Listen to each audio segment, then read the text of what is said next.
uwager.lv, sportsbook, and casino. Sign up today at uwager.lv, the premier online sportsbook, taking wagers since 1998. The most player-friendly lines, weekly juice specials, and a true dime line in MLB. Unique casino platforms with thousands of games. Play poker, high stakes, low stakes, or tournament play. uwager.lv, what we offer. Free same-day payouts. Customer service and wagering support, 24/7, year-round. Free monthly rebates on your action and daily casino rebates. Contests, free bets, best bonuses, and giveaways. Generous referral program. Get an 80% free play bonus on your first deposit, up to $1,000. Sign up today, and use promo code SPORTSWEB. Remember, you can't win if you don't play. Ron, the golf cart has a new rip in it. What are you going to do about it? Are you tired of those conversations from your partner? As our mobile service, Fiber New St. Petersburg is excited to help you when you get those rips, tears, burns, or color distortions in your golf carts. Go ahead and check us out at fibernew.com/St. Petersburg so you can save yourself from your partner going, Ron, again. Tired of those pesky tears, rips, holes, burns, and more in your vinyl, leather, and plastic? No worries, because Fiber New St. Petersburg is here to help. Your local experts in vinyl, leather, and plastic are ready to renew instead of replace what you love, saving you money, time, and the environment. Check us out at fibernew.com/St. Petersburg, or check us out on the socials as Fiber New St. Pete or Fiber New St. Petersburg. Ready to help you whenever you would like you to get your pieces done.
back to another edition of the evolution of Sports Talk Television here live on I Love St. Pete, the Hub, and Amped Up Sports.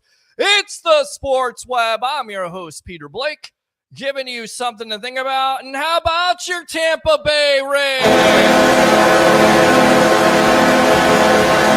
How do we start off the show as we always do on a Monday, Wednesday night? And you never know. You got to tune in because if there's breaking news, we definitely go live. Bring your passion. Bring your excitement. Just don't bring any nonsense. So how's it feel, Rays fans? 3 out of 4 from the Boston Red Sox. Oh, by the way, I thought this team was going to cool off. Guess not. Guess that national narrative doesn't exist, huh? On tonight's show, we'll have, of course, professional handicapper extraordinaire of 1252 Chicago Sports, Mr. Harry the Greek, on with us, talking what else? About your Tampa Bay Rays, about your Tampa Bay Buccaneers, an NFL scandal awaiting to happen, unfold, if you will, some investigations of a Indianapolis Colts player gambling. Uh-oh. Shut up! We'll also have Leo Haggerty, the legend himself, former coach, scout, and now media member of Night Sports Productions and, of course, Amped Up Sports. And then after that, at 9:30, we'll have Bushman himself, Mr. Evan Bush of the Rays podcast or Rays Recap podcast here. And then, as always, take your phone call, 727-255-0391. It's 727-255-0391. The other number, 727-409-7528. Again, 727-409-7528. We'll get out to the comments in a moment. Let's get our guys on. Here we go.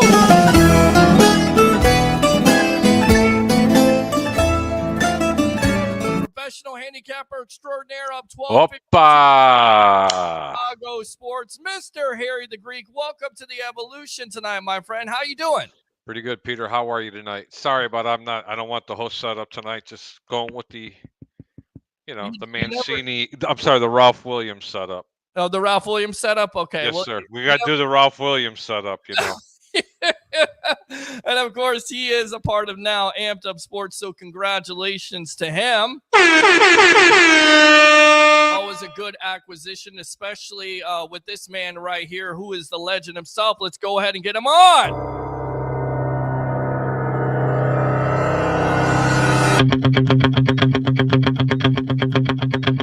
at you.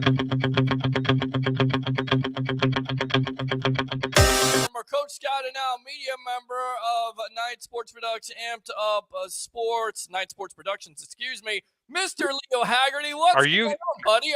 He's still in his closet. Are you in the darkness there? What's going on, buddy? How you doing? I am sitting on the porch in Charleston, South Carolina, enjoying a very non-humid evening. Very good. Well, non-human evening is not what you have here in Florida. In fact, welcome to hurricane season. The whole weekend was basically a washout. With that being said, the Rays have not been a washout, gentlemen. In fact, they have not cooled down. 43-19. I get it. It's the last place Red Sox, the team that has over $200 million payroll out there. And now they're coming home to face the Minnesota Twins. Your thoughts, Harry the Greek, on this Rays team? Once again, 3 out of 4, 7-1 versus the Boston Red Sox this year. Pretty impressive. Extremely impressive. Well, great. That broadcasting school, that broadcasting school is really paying off there. And if you know what, Peter, listen. Let's get to the playoffs, get this team to be very healthy rolling into the playoffs, and I think they can turn around and do some damage. However, with that being said, and okay, I'm still welcoming everybody to tell me how much I hate Tampa sports. If you don't address that bullpen, you're going to have a great regular season record. It's going to be for nothing. You've got to get that bullpen addressed because that bullpen is going nowhere anytime soon. They need to get it addressed. The starting pitchers, best in baseball, bar none. Yeah, I mean, you mentioned starting pitching. Shane McClanahan, 6 innings today, Leo, 5 hits, 1 earned run, 5 Ks. moves his mark to 9-1 with a 2.02 ERA. 87 strikeouts for the year. Impressive stats by Mr. McClanahan, and most likely your future starter here of the All-Star game coming up here in just about a month and a half, right? Oh yeah, absolutely. He's in fact, he and Elfin may be 1 and 2 when it comes to starting in the All-Star game. But I'll tell you what, Harry, I would agree with you if this team wasn't on a rampage of scoring runs. Yeah. You're not seeing a whole lot of 1-0, 2-1, 3-2 games with Tampa Bay. They're scoring. I'll tell you what, the poor Pizza Hut guys, Papa John's must be going nuts because, you score 6 runs or more. I think they're giving away free pizzas now. It's just going crazy. I agree with you 100%, little Leo, but let me explain something. Little Leo. In the playoffs, Leo. Shut up! Great pillaging nullifies what? Great hitting. Mm-hmm. Yes. It does. And you still need that bullpen, man. You still need that bullpen. But remember, this was a team that went, 16 innings last year, 1-0? That ain't going to happen again. No, I mean, they're not going to get shut out for 16 innings. Listen, that's not going to happen. This team is probably going to end up winning the World Series, but it needs to address the bullpen. Yeah, that's the need. That's it. That's the only need. They're staying healthy for the most part now. They're getting their players back. They're playing very cohesive and extraordinary fundamental baseball, Leo, but they need a bullpen. They do, because teams in the second half of the season, you're going to see them starting to come back. You know who those teams are. I hate to dare I say it, the New York Yankees. Mm-hmm. I mean, Yankees. I mean, come on, really. If you just really think about it, this team is not done. And Baltimore, again, another team that nobody is talking about coming out of the East are these Baltimore Orioles. It's another fantastic story, just like Tampa. Tampa's got more pitching, but I'll tell you what, if Tampa had Baltimore's bullpen, we wouldn't even be having this conversation. That would be by far the best team in all of baseball. Yeah, you know what's funny about this whole conversation, Peter, is the Boston Red Sox, they're last in the AL East. They'd be leading the Central right now. Yep. I mean, when have you seen a division all over 500? I mean, the last place team is 500 or a game below now with Boston. I think they're like 1 game under. I mean, it's crazy good. There are no easy sisters in the AL East anymore.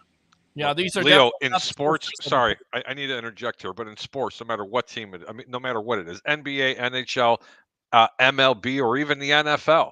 Yeah, the teams that are hot going into the playoffs win. I can't tell you how many times have we seen an 82 or 84 or 85 win team win the World Series. Plenty, because they got hot at the right time. Anybody want to talk about what happened with the Nationals not too long ago? What I'm saying is, I don't care if this team wins 115, 120, or even 130 games. Great, break all the records you want. But if you don't get the chip, it was all for nothing. You need to go get the chip.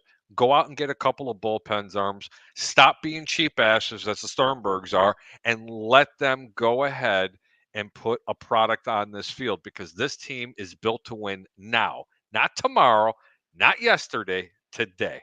Love it. Harry, I'm going to back you up with that comment. How many people are going to remember that the Boston Bruins won the most games ever in the NHL?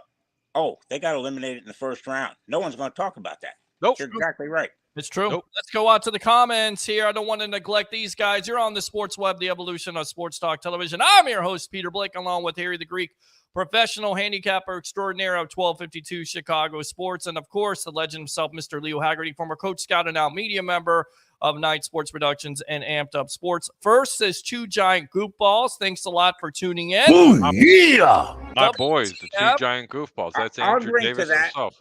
Absolutely. Troy, WTF. I mean, that's what we say every night, anytime you tune in, Troy. This guy sucks. Hold on. You know, all you're missing, Leo, right now is your banjo. Well, there you got some light there. Let there be light, because I mean, the banjo. I mean, ding, ding, ding, ding. Are you dancing with your sister up there in the Carolinas? What are you doing?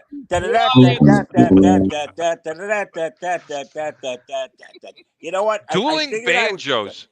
No, I figured I would start out in the darkness and then come into the light by listening to Harry. Well, there you you go. you came out of the darkness and into the light, my child. But please do me a favor. Okay, so now it's a cult there, Greek guy, right? Without the question. I mean, listen, Leo loves me. We all know that. We all love you, Harry. I don't know understand why that. I you mean, feel like we're all the Greekites out there. Come on, let's just get this comments posting. Come on, guys, let's have a blast tonight. Shut up! All Hey, right, people are jealous. They're not on the porch in a rocking chair like I am. Hey, there you guess go. what? Hey, Bafa. Oh, I can't say that on the radio. I'm sorry. Bafangua.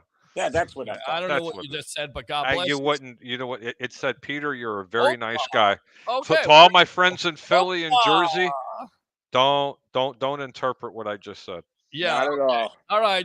Troy says second. There you go. Eric says, "Hey, Peter, what's going on, buddy? How you doing?" Yeah. Let's go out to him. Let's go Rays. Absolutely. Flawless victory. Jessica Adams, which the reason why, and I'm going to go full screen on this. And hold on, let me be a little bit uncoordinated for a minute. Stand by. You? No. Please keep your clothes on. He's showing off his beads. All right, this right here, these are Rays beads from Jessica Adams. All right. Do you want me to take my shirt off so I can get I it from do you? not want you to take your shirt off. Go ahead, Pete. Ever Here it again. comes. Okay. Here it comes. Oh, Harry, is the little pussy coming in too? Is that? Oh, yes, it is. Yes, Guys, it we're not is. going to be on air right now. The number right now, if you want these beads, 727-458-0763. Again, 727-458-0763. Or find her at facebook.com. Still just Jessica. I had to give a shout out to my friend there. Great job on this. Plus, you can get your Leo, own plate. you ask and you shall There's receive. my girl. And there That's you my go. girl. And you can also get your nameplate, your own nameplate. Mine's is PETA. There's a reason for that, as we have been good friends for so many years now. So Jessica, PETA.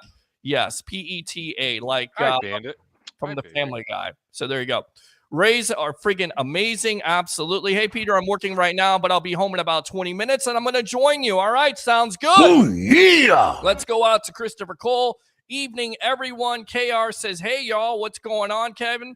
Raise up. Absolutely raise up. Yeah. Let's go out to KR again. Another one. Mike says, great road series victory at Fenway. Eric says, Rays are amazing. Ben says, good evening, Peter. Good evening, my friend. Yeah. Troy says, read the comments, bro. I'm reading the comments, bro. Give to YouTube chats and super chats, bro. Give to Facebook stars, bro. How about this, bro? This guy sucks. I got your bro. Eric says Phil's great. Absolutely. Blue Jays losing bad. KR again, 43-19. Dig it.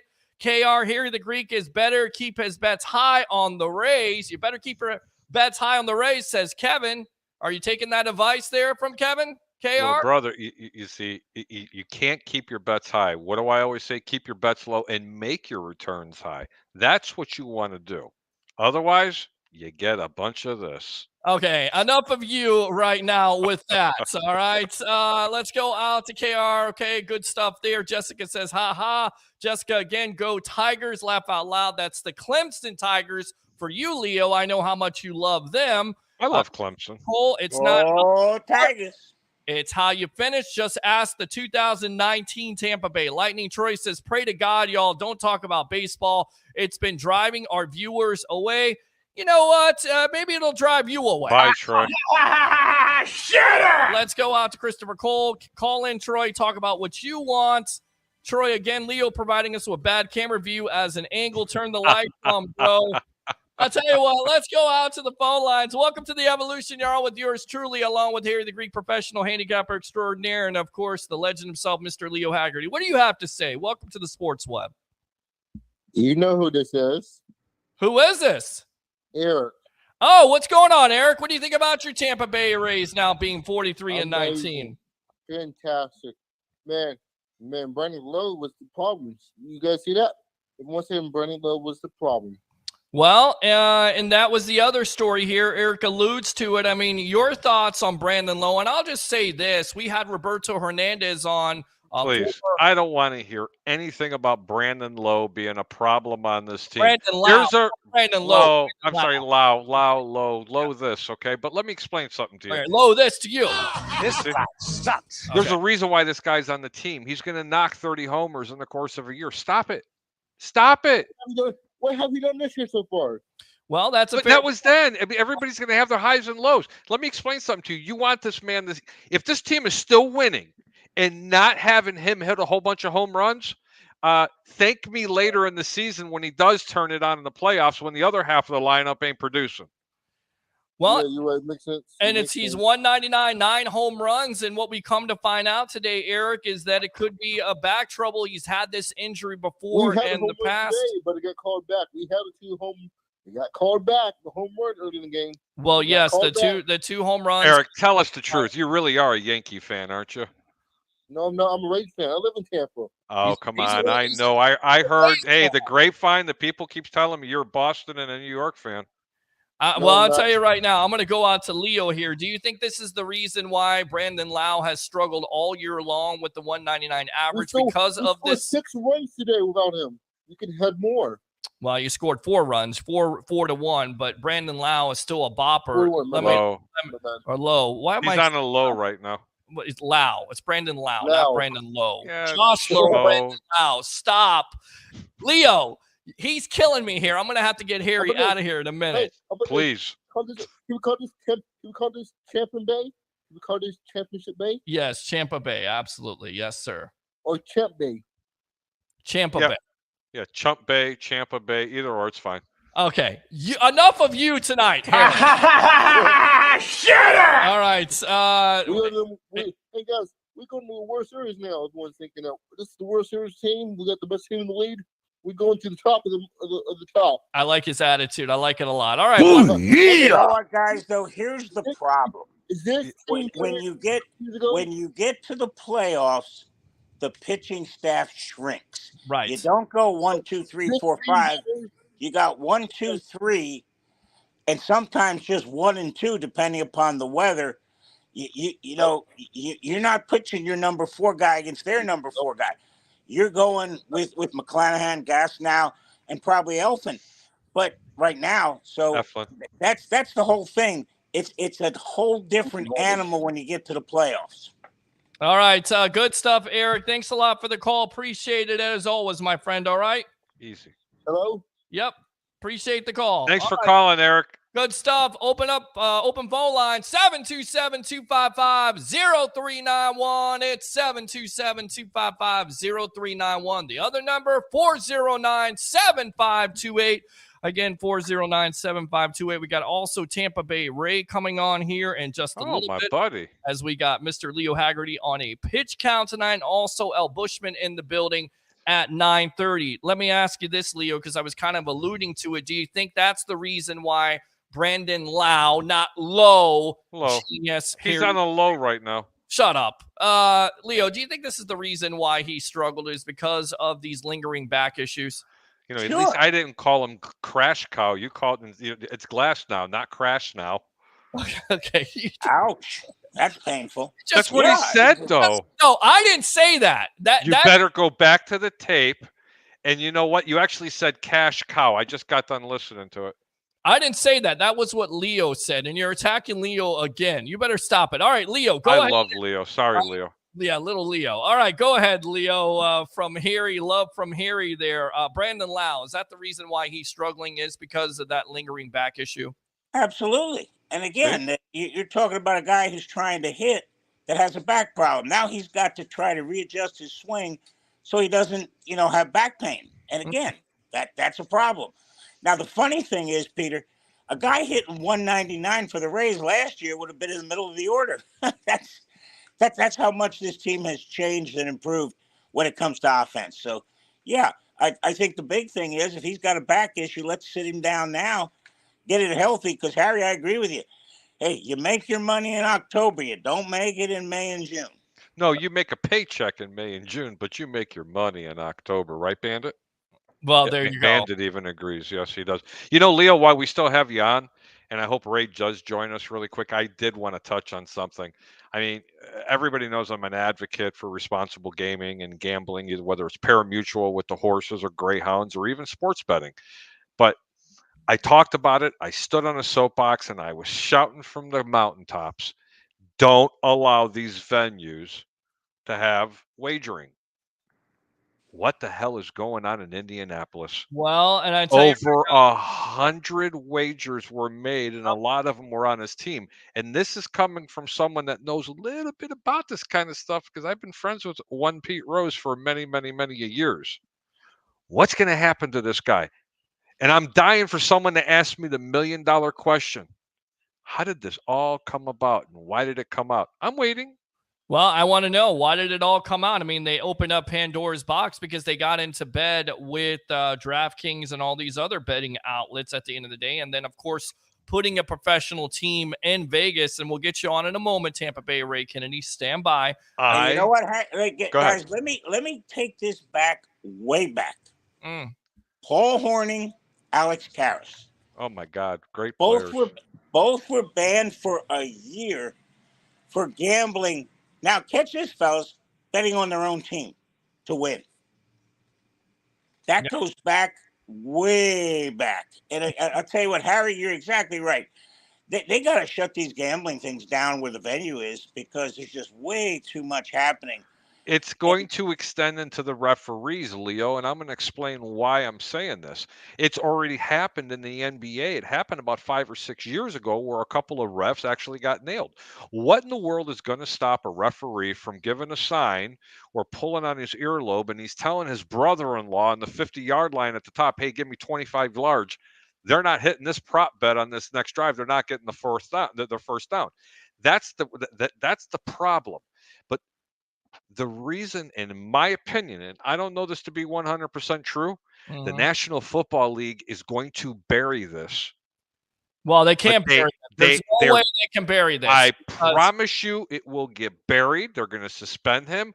Bandit, I love you, but you have to stop. I keep putting you down. He climbs around from your side. Here's the problem with burying it, because you can't bury it because he's not just betting on college football. He's betting on the Colts, and that's the problem. No, but the reason why it came out is listen, the reason why it came out, it's really simple. Because one of his books or one of his agents, because he's probably a VIP with a FanDuel or whatever sports book, and no disrespect to FanDuel because they're one of my major sponsors, okay? But the reason why this is coming to fruition is because somebody's made a lot of money. Yep. Okay. Yeah. Somebody's made a lot of money because they brought it to the attention of either an owner or a GM, and it went to Goodell, and they said, okay, we're going to squash this. We're going to pay you to shut up because they're making billions of dollars. Yeah. Okay. That's the problem. And this is what I was screaming about 2 years ago when I said it has no business. Do you realize you can go to the Washington Capitol game in the NHL and there's a damn sports book right inside the venue? Are you kidding me? Well, I mean, again, this is what happens when you open it up. I'm going to get Tampa Bay Ray on right now. Most of the bets were $25 to $50 range. And they said they cited in the investigation. Bull crap. Well, $25 to $50 range on it. They're saying bull crap. Isaiah Rodgers, who was looking to start this year after the trade with Stephon Gilmore to the Dallas Cowboys, and according to SportsHandle.com, who cited an investigation into the Colts players' pervasive betting, including wagers placed on his own team. That to me is disheartening. Someone ratted him out is what happened, Peter. Yeah. And the NFL wants to keep this quiet. This man is going to he's already made a small fortune from someone in the National Football League not to bring this any further. So they're going to conduct the investigation. Race. Good evening. Stick your hand out so I can slap it. There you go. Bad boy. And that's it. He's going to get suspended. He was a nobody, and they're going to move on. You're not going to hear about it, I promise, unless people like us and the pundits that are out there across the country demand answers. Ray, I'm going to give it to you because I know you're passionate about this. I'll make it short. Tampa Bay Ray Kennedy, go ahead. Welcome to the evolution, my friend. Thank you, brother. I'll make it short because Leo hit on it and so did Harry. And the problem with gambling is the fact that it's and I say this with a professional handicapper, and Leo, you've forgotten more than I'll ever know, but gambling is a losing proposition. The house is always going to have the odds in their favor. And the fact of the matter is, even if these players are making it right, these referees are doing it right, like with the referee a couple of years back, Peter, you already referenced, the problem is that, and Leo, the reason why I mentioned you is you said they need to get this out of there, because it's not just a matter of that gray area. Someone made a joke tonight. That we saw someone thought the officials should be on the cover of Madden in 2024. I said, what? At the sports book making bets? I was making a joke. The problem isn't that the gray area expands. The problem is that it puts light on the fact that, betting on these games, we like to have a little fun, put a little skin in a game. But really, let's be honest. At the end of the day, the people that win are a lot less than the people that lose overall. And the problem is that you get officials, you get these people, players, a player, even if a player that's got millions in the bank, he puts himself in a $30,000, $40,000, $50,000 hole, and his baby mama or his wife or his girlfriend or anybody finds out that he's doing this on the side, he's ashamed and he has a lot to lose from a personnel standpoint. So that's the reason why you can possibly start having these integrity questions. Like you said, Harry, throwing something at the 50-yard line for an official, or a player saying, it's not a big deal. We're just not going to try to pick up this first down, make the cover on the over. Yep. I mean, these are things that are a big problem. You know what? And another thing is, and again, I can attest to this, and a lot of people know that I hung out with a lot of different athletes who do gamble and did gamble. And the reason why they do get busted is, well, if you're going to tell me this, and again, this is just a speculation, and my opinion does not necessarily reflect anything from the sports web, Peter Blake, or anybody else that's on this show. This is strictly me talking from a perspective that I know a little bit about gambling. It's usually some sick individual that can't control his bets, and they turn around, they get involved, and they get a credit line for 50 to 100 dimes, which is, in layman's term, 50 to 100,000. And then you say, you know what? I don't have the money this week. I'm not going to pay it. But they're going to get their money. Trust me. The book will always win. Okay. And they know people in the National Football League. And that, my friend, is probably how you got busted, just like Pete did. Otherwise, if he paid his debts, none of this would have came out. And that's all I'm going to say on that. Pete Rose should still be in the Hall of Fame, though. Without question. He got 3,000 hits. No, Barry Bonds and Pete Rose. Nope, never, because they cheated the game. Leo, let me ask you this, because I know, again, we got to get you out of here. We're going to get El Bushman on, Evan Bush of the Rays. I keep on forgetting the podcast, Rays Rewind podcast. There it is, right there. If they find out, yes, if they find out that if he did 100 bets and he actually bet on his team, whether he bet on them to win or lose, should he be suspended for longer than a year? Possibly what Ray and out kind of the NFL. Out the NFL. Out. Hey, Leo. Out. If he bet on them to lose, sayonara. Okay. If he bet on them, period. If he bet on them to win, then I'd suspend him for a year. Harry, I agree with Leo, though. Leo, I agree with you. Go ahead. Keep going, Leo. I'm sorry. Yeah, if you bet on your team to win, you are going to make every effort to win. That was the Alex Karras, Paul Hornung thing. We bet on us to win. What's the problem here? If you bet on them to lose, there is way too many ways it can be looked at that, you missed the tackle. Oh, you dropped a pass. Oh, fine. Then you're glorifying this, Leo. Then you're saying it's okay to bet on your team to win. They're glorifying this already. Right. They're doing NFL games. Yes. They back NFL afternoon games up to 425 so you can roll over your winnings or double up on your losings. No, I understand it, but the players, that's what I'm talking about, the players. You want to make an example, you suspend this guy indefinitely, he doesn't play again, and I promise you are going to hear very little about gambling in the National Football League by the athletes. The problem is the very nature of Roger Goodell and the NFL doing this with FanDuel and Sportsbook and MGM and Caesars is they've already said the gray area exists. And what Leo is saying, I agree. If you're betting on Paul Hornung and Alex Karras, you're betting on your team to win. You're just overzealous. You're gluttonous. You're a fan. And we're all fans. The reason why I don't do fantasy football is because my entire team is Buccaneers and I never win.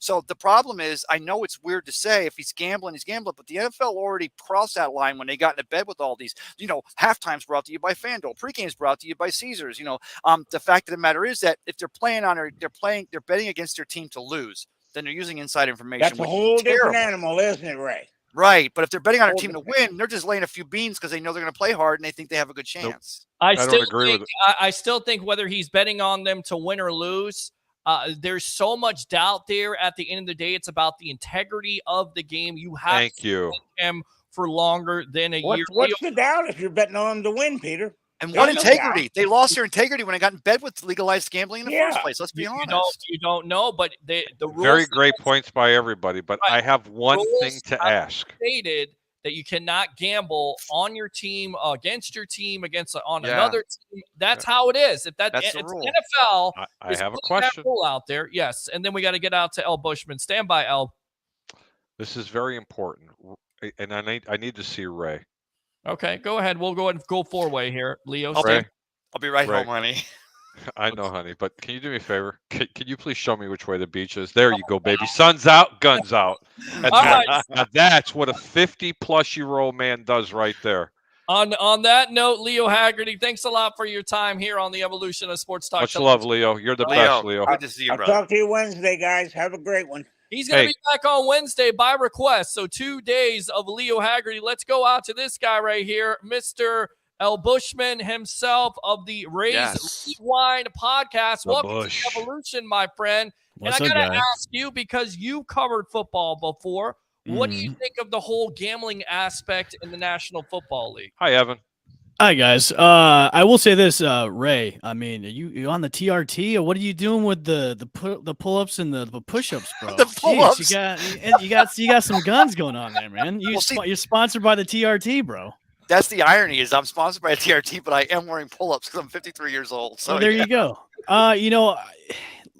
We're in a day and age where like gambling is sexy because now all the leagues are doing it. You can go on any app and do it. So I would say as long as they're not betting on their own teams, let them do it. As long as, now I know the rule is you can't be in the facility by doing it. I know a few of those Detroit Lions players got suspended just recently because they were in the facilities and they didn't know they weren't allowed to do that. I would say as long as you're not betting on your own team, let them do it. Everybody else is doing it. Why not let them do it? So that's my 2 cents about betting. I love betting. I love playing fantasy sports. There you go. I love too. I love betting also. I love betting and doing fantasy football. But when it comes to the players, you cannot have that doubt, guys, because once that doubt starts to seep in, then you start to say, okay, what happened in that AFC championship game? Why was that not called? Why was that not Well, called? Peter, we say that anyways, and that's because of the referees. So either way, it's a lose-lose. Hey, you know what? Around the horn. That's a good Just simple. Listen, around the horn.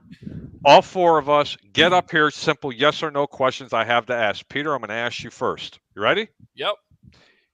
Do you think that the refs had any impact because of gambling last year in the NFL? Yes or no? Yes. Ray, Yes. Bushman. No. Okay. And Why is that? Should we go down that rabbit hole? Because it sounds like you guys are just going down conspiracy theories like you're on Reddit right Well, now. no, but time out. Let me follow it up though. The reason why I said yes, and brother, I think I did right. The reason why I said yes is because literally we've gotten to the point where you can tell the officials' anuses are this tight because they realize, that the call they're about to make is going to affect either a lot of kids getting college tuition or a lot of kids not eating dinner next week. So, and I'm not saying the referees themselves are making calls because they have skin in that game. What I'm saying is that legalized gambling, it seems like every play, everything's magnified, everything has gotten so much because they realize there is so much money riding, and therein lies the pressure that it's applied upon these officials. I think we all feel it as fans. I will say this: there could be some influence on some of the games, but I don't think it's to like the extreme that everybody thinks like it is. I think there No, could it's not be some extreme. right. I just think there could be some influence, but look, man, if you're making some bets and you're getting paid, I don't care. Evan, So- if it's happening in baseball, okay, and again, I mean, Wait. If it is happening in baseball, I'm just saying, if it's happening in baseball, if it's happening in football, even a little bit should not be tolerated. right? I am going to speak for one Pete I get Rose, it. who I've known for well over 30 years. He is banned for life, okay? I've seen his bet slips. I still have the documentation on what had happened with Pete, and I know why he got turned in. Look, the point I'm trying to make is this. There is no business for any gambling in these facilities whatsoever at all. There's, it's just like it has in baseball. When you're coming out of the locker room, one of the rules that says no gambling on baseball. Yeah. Okay, and that should be followed through every other sport, because there is gambling in there, for the outside public. It's just not right.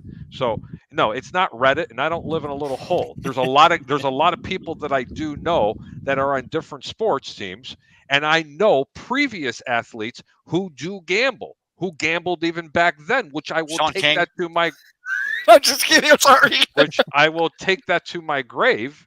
Okay. I think it's also hard to kind of expose that, especially in baseball and football, as opposed to basketball, where you see a lot of the point shaving that used to happen in the 70s and 80s, even early 90s. So I think now with technology happening, and we have so many different camera angles about penalties being called or miscalled and balls and strikes and all that. I mean, yeah, there's definitely going to be some influence about the games, about what's going to happen with the outcomes, especially with gambling. When you have millions and millions, I'm going to take that from Pat McAfee and The Rock. But when you have dollars and cents on the line, especially for big bets, for big bettors, yeah, there's going to be some kind of influence on it as well. But look, we're in the technology day and age where, a kid down the street that's, over 18 or over 21 can make a bet and make millions of dollars off a game where, and I don't have a problem with that. So you know what they need to do, Evan?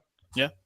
Now you need to bring in computerized replays and just get rid of the officiating. I'm with you on this. I have no problem. I do have a problem with athletes betting, especially if they're an active player betting during the year. That should be banned altogether.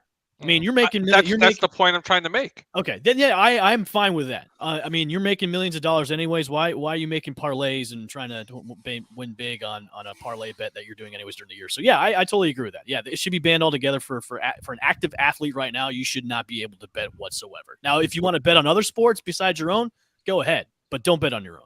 Yep. I agree with that. Makes sense. All right. I tell you what, let's go and move and shift gears here, because I know that's a very controversial subject, and we'll talk more about it with Harry the Greek, professional handicapper extraordinaire of 1252 Chicago Sports. Of course, you got Tampa Bay Ray Kennedy. I guess he disappeared, or Tampa he's Bay, still there. He went to go do some more push-ups. I guess that's what he did. And of course, we got L. Bushman himself, Mr. Evan Bush of the Rays Rewind podcast. Give me your overall thoughts. 7-1 versus the Boston Red Sox this year. 3 out of 4 versus the Red Sox, even with all these injuries. Pretty impressive, right, Evan?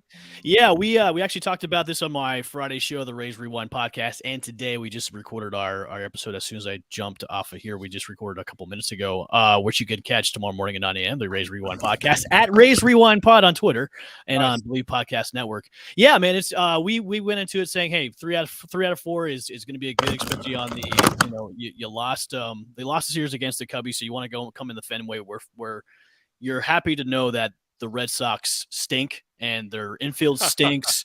And it was, there was 0 home runs this past weekend too. I think the only one they had was a Little League infield home run by Yandy Diaz. So that helped a lot. And what I saw was very impressive, except for the one loss that they had. But, Sugar Shane McClanahan, Cy Young right up there at the top, doing his thing today as the Rays pulled out this series victory, today. It was a good showing from what we saw the past week with them. Just cut the bats going cold against the Cubs, and what you want to do is go against your AL East opponents and pound them like they do. And every time they play the Red Sox, it's almost like Christmas every time they get a victory against the Beantown Bums. Yeah. I would say. I can feel that. They always say if you win your division, you win. If you win the teams in your division, you're supposed to win. Fellas, we're the second or the first week of June, and the Rays are 43-19, which is phenomenal.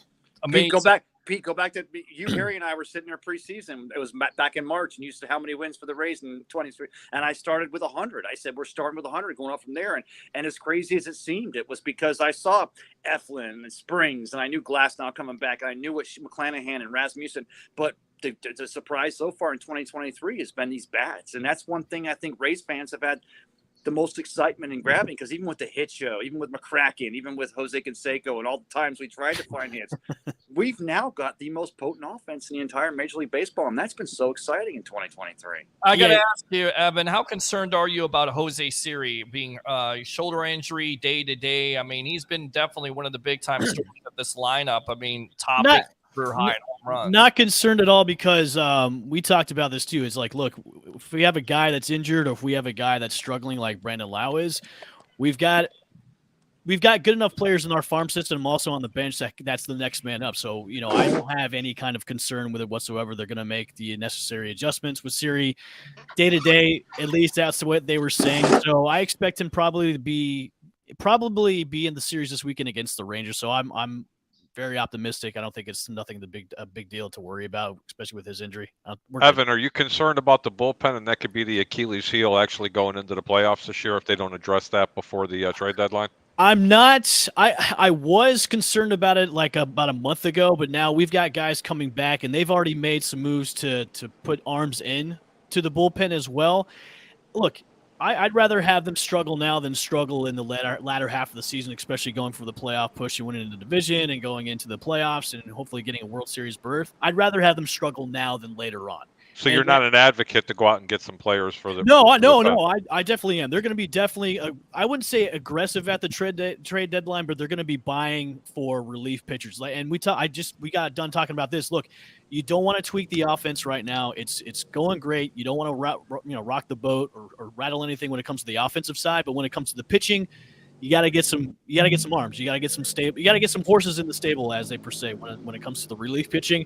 Maybe go out and try and get another starter, but you got to really kind of buy low on these. You don't unless they want to throw the kitchen sink and go out and get a guy that's going to help them out in the long run. But I think Fairbanks is going to be coming back pretty soon, and they just got Robertson from the Pirates. So they're making their moves. They're small moves right now, but I think once we get closer to the trade deadline, you're going to see them being more aggressive when it comes to relief pitching.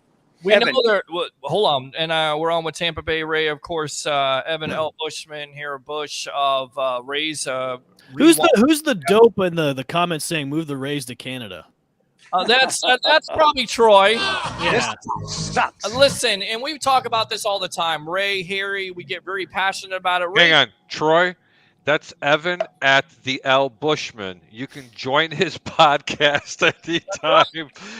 Please leave us and go to the Bushman. He loves you guys. He'll talk about whatever you want. Talk all about the Rays because you love to talk about the Rays there, Troy. But our conversation here Who's the clown? He is the clown.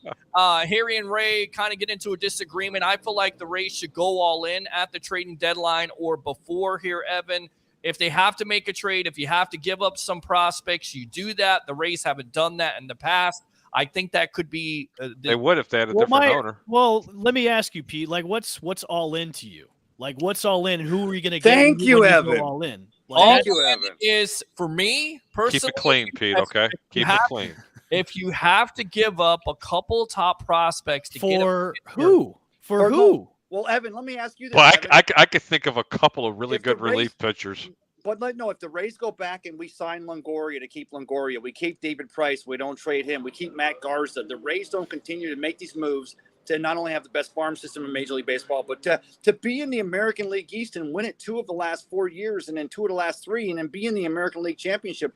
I mean, these guys are always telling me how the Rays aren't making, Stu Sternberg's not making that sacrifice to buy these big bats. And I'm posing that I would rather be in the dance every year with a shot than to be worrying from the outside because we traded away our farm system trying to grasp at a bat late in the year. Just grasping at a bat doesn't mean it's going to come through and actually. Well, as of right now, you don't really need a bat. I mean, you need pitching help. And look, there are a couple of arms that you could go out and get where you wouldn't have to give up the farm at all. You could probably maybe give up a couple of mid-level prospects to get them. But I don't.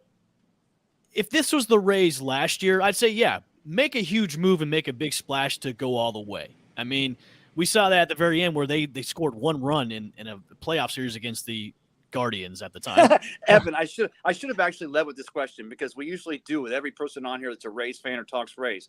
If Kevin Cash doesn't pull Blake Snell back in Game 6 in 2020, do the Rays win the championship that year? Yeah. Evan, I want to know what Evan thinks. Yeah, Evan, I'm telling you from a handicapper's perspective. Did you guys not see the opposing team in the dugout when they pulled them? They were doing cartwheels, bro. He's dominating. They definitely look. I'll probably get a lot of heat for this. They definitely win that game, Yeah. but they lose the series. Okay. Okay. All right. And I only say that is because the Dodgers lineup in that year was so dangerous at that time. That was such a pivotal game.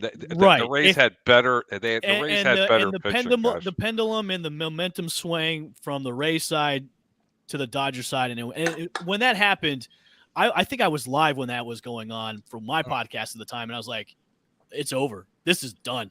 This is done and over with." Yep. You pulled him when he was rolling, and you pulled him. It's like I was surprised Cash did not get the hook after that season because of that. Well, though, Evan, let me ask you this though, because the difference we see. I'm sorry, brother, cut you off. No, you're good. Analytics, baby. I know, analytics. Well, I don't necessarily think hold it's on, Kevin Cash hold that on. made the move. Let me ask this point. I think it's up in the front office. Go ahead, Ray. Evan, the difference I make is the team we're seeing here in 2023, the team that's the best team in Major League Baseball, currently first in the American League East and at 44-19, is because not only is Kevin Cash and these Rays still making the calls according to analytics, but I think we see with a Wander Franco and a Randy Arozarena and a Siri and over at first place. I mean, we see that not only that they're still deciding to play analytics, but they've decided to let the kids have some fun. And that's why you have that perfect mix, I think, that has Rays fans thinking championship in 2023. And for me, let me go ahead and say this, and I'll get back to you in a moment, Evan. His point is you rather hang out, win a division championship, which is one of the toughest divisions in baseball. But my point is eventually you're going to have to be like the Tampa Bay Buccaneers, where you're going to have to go all in. You're going to have to be like the Tampa Bay Lightning, where you go all in. So people saying, in well, a perfect world, Pete. When was the last time the Buccaneers didn't trade a bunch of guys away? They said, "Hey, Tom Brady, it's Florida. There's no state tax, and here's a bunch of money. Come down here. We've got Mike Evans and Chris Godwin. Great point. And bring your wife. But when was the last time, Pete? And I'm going to ask everybody in this panel, when was the last time have you seen this really, in their lack of better words, and I'm going to be really nice, this frugal owner ever get off his wallet and really spend any kind of money to bring the players in here? It's not going to happen. But then again, that's why they have that farm system. Peter, listen. ask the question you want to ask, Peter. The question is, for me, I mean, I'm willing to give up a couple prospects. If you got No. The question is Stu Sternberg's lack of getting off his wallet at the trade deadline the reason why the Tampa Bay Rays have year in and year out have the worst Major League Baseball attendance record? But we're seeing in 2023, you build an outfield that goes around the entire place. You put excitement in Tropicana Field. Get that, Ray, but what you're talking about all this winning baseball and you have no World Series championships. I look down in Florida and I get it. They're a god-awful organization, but they got a new stadium. You know why? Because they got 2 World Series championships. Look at the Arizona Diamondbacks. But Evan, let me ask Evan this. Evan, sure. if the Rays hadn't had re-signed Longoria, hadn't traded away David Price and Matt Garza, if the Rays had been all in a few times back, but yet they hadn't had the success year in and year out they've seemed to have in the hardest division in Major League Baseball, would the attendance have been better going into 2023, or has it been just a St. Petersburg, Tampa Bay thing, and Kismet finally occurred? You know, it's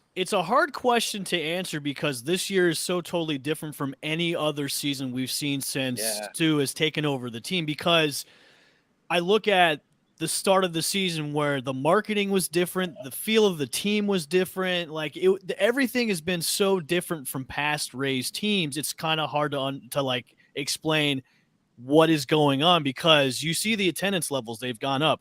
Bally's like TV viewership has gone through the roof with people watching the team. So to put the finger on I don't know what, maybe people just decided to wake up from the Matrix and go, hey, we should go to Rays games now because it's fun to watch. That's a good point. I got the answer. With all due respect, it's 44 wins. Okay? Well, but they got an increase. Well, even before that, even before that, when they started to get on that when they started off the year 13-0, like people were showing up, and then after that, people kept showing up. The 43 games up until now, like people have the only series people didn't really show out was against Toronto. And let's be honest, Toronto. Who wants to see the Blue Jays play anyways? Too. I mean, come on.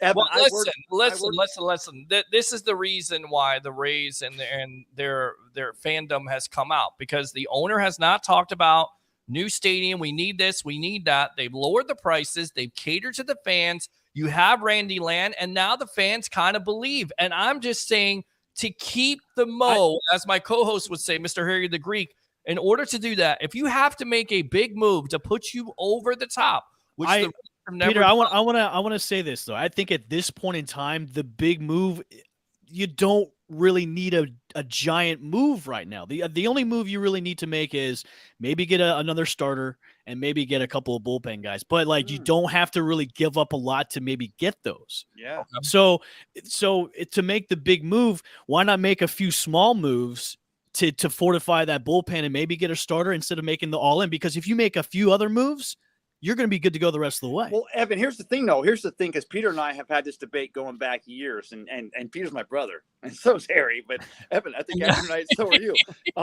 But hey, give me another highlight. We'll all be brothers. But the fact of the matter is, we've always had this consensus that, I mean, I think Peter's always been right. If you have a Longoria, if you keep a Will Myers, if you keep a David Price, it would have been easier over the years to attain a deeper. Brent Zobrist, if you keep Joe Madden as your manager, you may win a World Series. Instead, Joe Madden goes. No, but Pete, yeah, but these are all ifs and scenarios that we'll never know. But I think that's just it. I think we're at a point. I think we're at a point right now with Cash, and I've been critical of Cash in the past too about his managerial style. I think we're at a point in time, especially this year, where this team is 95.5999% complete. This is like the most complete team in the league right now, besides their bullpen. Now, obviously, we have issues with the starting pitching because we've gotten injured, but the main issue with this team has been the relief. So all the ifs about Longoria and the David Prices of the world and this and that. Look, Longoria was traded 1 year too late, in my opinion. To get the value to get the value that you got out of him was like next to nothing. Right. So they know what they're doing in the front office. Now, obviously, they've had some miscues when it comes to trades and picking up prospects, but other than that, I think to the point we're at right now with this team as being as complete as they are, they've made the right look. I say this before, you got the next guy up. That's why you don't really have to worry about them going out and making that huge splash. Now, and maybe years past, I would say all day, yeah, go throw a bunch of stop coveting your prospects and make a big splash at the trade deadline. But we're at the point where in the year they don't really need to. I would rather have, like, I'm going to go back to this before. I would rather have them do a few small moves to make their bullpen better instead of just going all in, betting the farm on one guy when you can make small moves to help go along the way and go. I agree with you, but I don't think they need another starting pitcher. No, I don't think they do. I think it's relief pitching all the way. It's relief pitching. You did mention something about a starting pitcher. They need a left-handed pitcher because, trust me, Jake Diekman is not your answer for situational pitching. Let me repeat it. Jake Diekman is not his situation. He's horrible. But anyway, is a guy. He's okay. He's not the guy either. There are relief pitchers out there that are on teams that are underachieving right now with very talented rosters, White Sox, okay, that you could get for a couple of prospects and some cash considerations with a Joe Kelly who's still throwing 101 or 102 miles an hour. And you got an Aaron Bummer on that team. Look, this is for the plucking. And I'm going to tell you right now, if the White Sox don't start to get this crap together in a very bad division, they'll be selling. They're selling. And you talk about some pitching, there's Red Sox. Okay, the Red Sox were also looking at Chicago players. The Yankees were looking. But let me tell you something, gentlemen. You can forget about them coming off their wallets. They won't do it. And you know what? My hats are off to this organization. But I hope Christ, man. Listen, I'm all for if you're gonna. I don't want to be a bridesmaid. I want to get married once. If you're gonna get a rental or a few rentals to help you win a World Series, I'm all for it, man. There you go. I gotta fly. That's what I'm talking about. All right, so Harry, go ahead and promote yourself here on the Evolution, my friend. Thanks for having me on, Peter. I got a few things I got to get done this evening. You can catch me on the over-under. We're going to start that back up here really soon. Again, you're always going to find me here on the Sports Web, Monday and Wednesdays. As I always say, keep your bets low and your returns high. You can find me on Facebook at Harry Berg, or you can find me on Twitter. Listen, I changed it. It's at Harry _the Greek. Make sure you come check it out. We're going to start giving picks out again. Keep your bets low and your returns high. And if I pissed you off, I did my job. Evan, thanks you so much for coming on, bud. Yeah, thanks, man. Appreciate it, man. Good stuff there. Harry the Greek, professional handicapper extraordinaire of 1252 Chicago Sports. We got Tampa Bay, Ray Kennedy, best of the Bay. We got Evan Bushman here, L. Bushman here of the Race Rewind podcast. When are you going to get this right, Peter? Come on now. No idea. I'm Peter Blake, giving you something to think about. I don't know what I'm thinking about at this point. I tell you, Peter, it's right. It's right behind me. I Look know. It's right behind me. I did that for you. Oh, Pete, I know. Yes. Because Yes. you cover the Go ahead. Rays. And by the way, brother, you do a great job. Let me ask you this. In 2023, because I go back to last year, I was actually, media credentialed to cover the Rays. I was over at Tropicana Field, and I went up to everyone from Mark Topkin on down, and I said, because I go back to 85. I remember when Rick Dodge and the city of St. Petersburg built the stadium. I remember when they signed this lease that said the team that owns them in 2027, if you're still in this stadium, you get 50% of the development rights of 80 acres of what's now billions of dollars in property value there in St. Pete. But if the Rays have the fans turning out done enough, Evan, this year to show that a stadium can work in St. Pete? Or let me ask you, brother, because I don't know. We're just talking for the first time, although I followed you for a while. Is it still going to have to be a Tampa Bay stadium? And would you like to see one built over there in Hillsborough County? In a perfect world, and I'm to the point where I'm just kind of done talking about stadium stuff. It's like a broken record. Every single year we got to talk. But you know what? But with you guys, I'll talk about it every single day. In a realistic, perfect world, you want to have the stadium over the bridge. Yeah. You have to have it over in Tampa because you're in the same company as the Lightning and then the Bucs, and you could put it in those. I've suggested the I-4 corridor where the fairgrounds are, which would be a perfect spot. You have I-4 traffic, I-75 right there. You have the casino traffic too. I mean, it's coming down to politics and money, as we all know, and. Right now they're shooting for a Pinellas County, St. Pete area stadium, which look, if you're going to do it, then you got to move it closer to Tampa instead of like keeping it down in the Pier area where they're at right now in the downtown area, which to me, look, downtown St. Pete is a blast. Trust me, I go there as much as possible. I get into trouble all the time when I go up there, especially when I go to Rays games. But to have a sustainable team to where, especially when we're talking about, hey, you want to have a payroll that's over $100 million each year. You want to bring in the star players. Well, you got to bring it over to the bigger market. And in the perfect world, you have to in Tampa. I hate that you're so right, but you're right. Well, but I tell you right now, though, guys, I think the best deal right now is in St. Pete because of the redevelopment.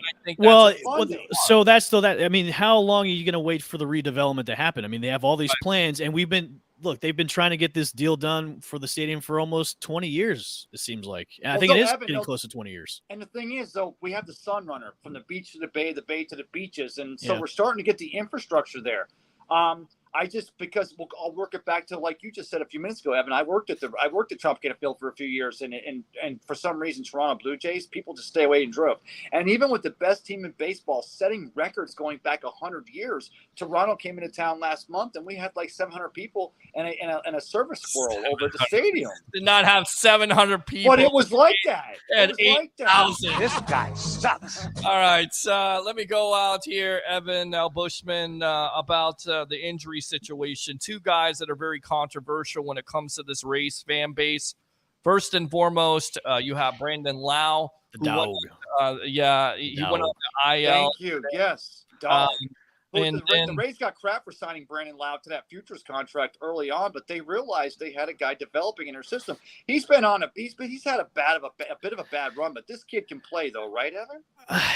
We've seen flashes of him play well, and it seems to be he's got something, the yips maybe in his head or the yips in the back. Look, I think the Rays maybe saw my tweet yesterday. I was like, hey, you rattle his cage, put him down and endure him for like 10 days just to see how he reacts, or you give him a mysterious injury for 10 days and put him on the IL. And lo and behold, the next day he's on the IL with a back soreness, even though they came out retroactive back and to June even though 4th, before yes. the back injury, it was a leg injury. So it was like first a leg injury, now it's a back issue. So it's like, okay, well, it's pretty much, hey, we're sitting you down for 10 days so you can maybe come back and be the player that we think you are. But Evan, do the Rays have a second baseman that can play defense? Because it's as bad as Brandon Lau's bat's been, and we hope that it gets started because we need that bat to get started to really to complete this cycle. I think Vidal Brujan's done a pretty good job when he's come up to fill in place of Lau. I mean, plus you got guys that could go. Look, Walls could play second base. Even Franco could play second base too. So you have pieces where you can move around the infield. I think what Lau's, it's tough to call what Lau's issue is because now you're having defensive problems now. I mean, he missed a pop up the other day. He messed. I think he had the overthrow for that double play they had on Saturday's game. So now it's going into the issues on the field. So not only are you look past 5 games, he's 3 for 19. Wow, right? 3 for 19. And you glossed over it though. The pop up the other day actually cost Shane McClanahan his 9th win of the year. So I mean.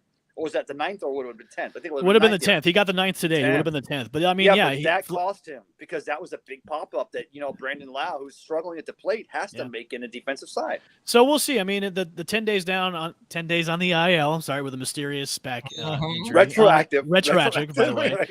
Maybe it'll do some good. I mean, obviously we're coming back home for a good stretch of games against 2 first place teams with the Twins and the Rangers. So we'll see.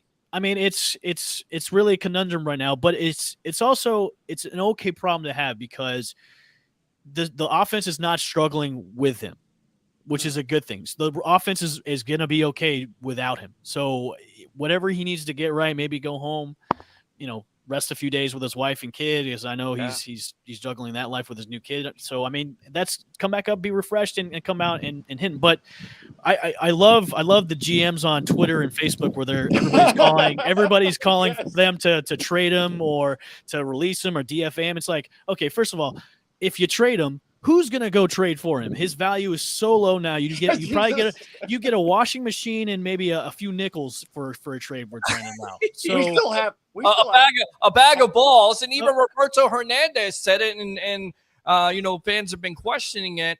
Who do you put up there because he's only a couple years removed here, El Bushman, from 39 home runs. You're also paying a big contract too. So I think what Cash and what they're going to do is they're going to feel him out, do what they need to do possible. And I've said this before in my past episodes of the Rays Rewind podcast, which is dropping tomorrow at 9 a.m.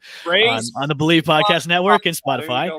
Go. I'd rather have him struggle now, and I said this, of course, with the pitching too. Struggle now, but be on the hot, be hot, be on fire the second half of the season, because you never know. I mean, after the All-Star break, he could come out and just be a beast the rest of the way and help them win a World Series. So I'd say struggle now, be great after the All-Star break. Josh Fleming, how much of a bad injury is that? Because to me, he can stay on the IL as long as he can. That's fine with me. I think he's the fall guy, and I think at this point you really can't. You can't have another pitcher go down. So I mean, he's been inconsistent. I mean, he was okay for his last couple of starts, but then we saw good old Josh Fleming again, the real true self of Fleming. So another pitcher down, but you can't afford to have these arms go down because you have really nothing left. I mean, how many more guys are you going to bring up? So I mean, it's a struggle bus with the pitchers. And I think somebody asked me on the podcast, is like, what are they doing in Tampa where all these pitchers are going down? Are they being overworked? Is it the mechanics? Like, what is going on? It's like, look, I don't know. Are they not giving them enough injections of cortisone when they go out there? I have no idea. Evan, let me ask you this, though. We see the media makes, because the media, they got their pulse, they got fingers in the pulse. And so when Wander Franco steps out in the outfield trying to makes a play, and he's stepping on maybe on Randy Arozarena's toes, or when Harold Ramirez walks in the dugout over the weekend, he has to smack Arozarena. I know you saw it, brother. Has to smack him on the back to make sure he's still with it. And we remember a couple of Rays were just fighting out in the parking lot, just last season, because I think it was more they're young and they're into it. But I mean, you covering the Rays the way you do, are Rays fans still holding their breath, hoping that this young team still doesn't hit a bump in the road and still doesn't have a bunch of egos stepping on each other, or does Kevin Cash have it all in check? I think Kevin Cash has it all in check. I mean, look, obviously there's probably going to be a time where they have a rough patch. I mean, every team's going to go through that. I mean, the way they've been consistent so far this season has been just next to extraordinary. So, they might hit a rough patch. It's going to happen. Every team is going to cool off at some point. I hope it doesn't happen, but it might happen. But when it comes to just the slap on the back of the head, look, that's just regular, that's just regular stuff when you're on a baseball team. I mean, we've all played sports. I played sports in high school, played baseball, and we all bust each other's balls too. Yeah. I mean, I think you're referring to the Mark Tompkin article about Wanderer and his quirks and his maybe being overzealous and the ego thing. Look, that's something I think Mark Tompkin, and I know Topper's a great guy. I know Topper's a great. I know Topper's a great guy, but I think there's some articles that are unnecessary to write when you have a slow news day. Hey, take it from someone who covered the Bucs pre-Tom Brady. Some days you have to write the article. It just doesn't really matter. He's a young kid, young guys, especially when they're being paid millions of dollars to play a game that we all played when we were kids. Look, why not? Look, I love the fact that these guys are making the game fun again. Like Randy crossing his arm, playing to the crowd in Randy Land, which Randy Land is now expanded from 141 to 143 now. So you have 2 sections now of Randy Land. I've been there. It's great. I got to go. I'm missing out here. Brother, I'm sitting here working. I need to go with you guys, hang out. We need to make it a night here on the Sports Web with Harry the Greek. We definitely need to do that. But yeah, look, I think what the Rays marketing department did is look, the WBC was a success with the amount of craziness that was going on there. The fans were eating it up, and I love it, man. I hate the fact that we have so many get off my lawn press guys that just don't like the game to evolve. And I love the fact that a lot of people are accepting the pitch clock, except for Max Scherzer, who's being a big baby right now. But Evan, the funny thing is, going into the season, Scherzer was the one they had a big story. He's going to now he hates it. He's going to right because he's had an off year. But the dual colored eyes, I always had a problem with that cat. I just love the fact that the game is evolving, and I think also that's why people are showing up to Rays games. Is they're not 3-4 hour games anymore. They're 2.5 hour games or 2 hour games where you are going to watch an exciting team to play, and that's what I think. Baseball has been lacking is the funness of the game where, look, when we were playing Little League or playing high school ball, it was fun to play. And when you get the majors make all this money, it's not fun anymore. Now, the Rays are like, look, we're going to do ball flips when we're doing routine grounders and throwing it over there. I'm okay with that. Dude, and the thing is that was the big thing with the Rays and the analytics. They're like, they're getting, Moneyball, the A's, by the way, the Oakland Athletics, by the way, they're taking advantage of the rules now with the stolen bases. Oh, they're stealing like crazy, and I love every minute of it. Love it. The 1955 Brooklyn Dodgers. Evan, what's significant about that team with leading in home runs and stolen bases in Major League Baseball for the 1955 Brooklyn Dodgers? What's significant about that? Tell everybody out there. I think they won something, didn't they? They won the World Series. They won the World Series. Yeah, they won something. Yeah, with Jackie Robinson. Saying. Did they trade for a bat at the deadline though? Well, you know what? They already had the bats and the pitchers, and I don't want to leave anything to chance there. So there's for you.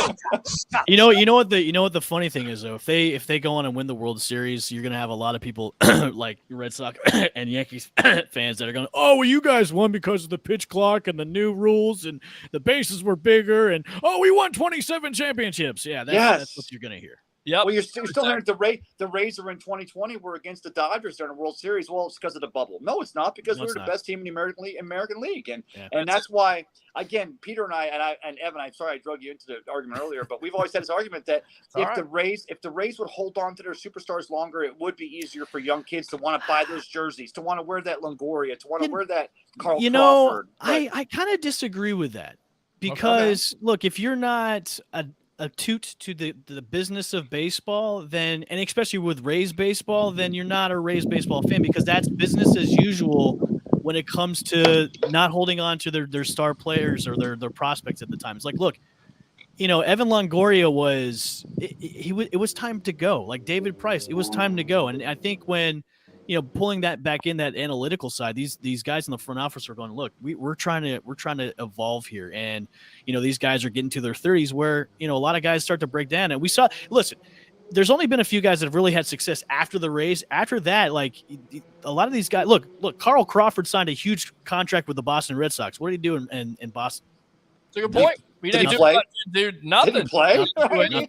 You're David exactly Price. right. I'm David- bent I mean, over. since the guy- David Price like bounced around from teams, and now he retired, or so What he. happened to Blake? Is Blake Snell now on the professional game circuit? Is that what he's doing? Because I mean, sure as heck haven't Snell. heard about him out I there. mean, in San Snell. Diego. I mean, Snell's had his ups and downs in San Diego. I mean, I think his ERA is like at a 5 right now. So, Yeah. the Rays, I think, have a good ear to the ground when they know it's time to let go of their guys. And I know a lot of people are like, oh, well, I don't go to the games because they don't hold on to the players. It's like, well, then you're not a Rays fan because that's business as usual.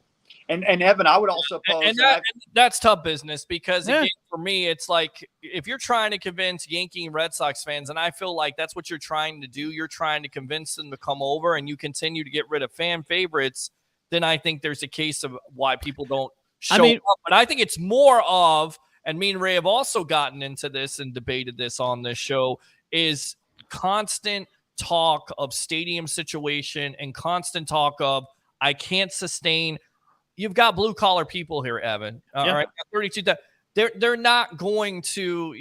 They're not going to identify with a multimillionaire who's saying, especially a multimillionaire that lives up in New York and doesn't live down here in Tampa. Right, exactly. Well, that's why we love the fact that these local groups are stepping up now and kind of telling Stu, okay, we know that your development rights there for 80 acres Tropicana Field are worth $1.2 billion, and your stadium will pay for itself because Mayor Ken Welch has decided to say we'll go with the same company that the Rays have looked forward to doing work with.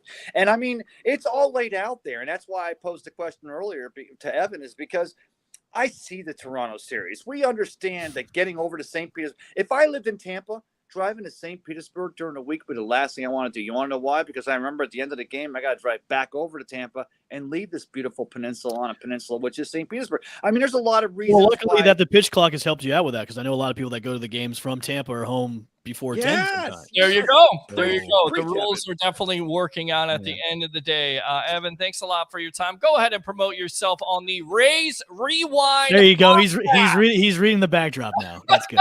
There you go.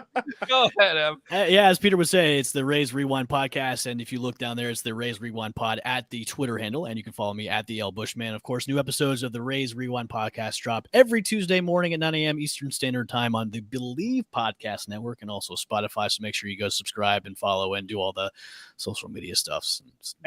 And I tell you right now, this guy kills it. He does a great job. I've always been a fan of him. He's always welcome here. I want to become a regular. I want you to become comfortable here. I got nothing else to do. All right. Well, Bushman right there of the Rays Rewind podcast. Thanks a lot for your time here on the Sports Web, my friend. All right. See you, fellas. Take care, brother. brother. Good stuff there from Mr. L. Bushman. Let me go out to you, Tampa Bay Ray. Let's read these comments. Open phone lines.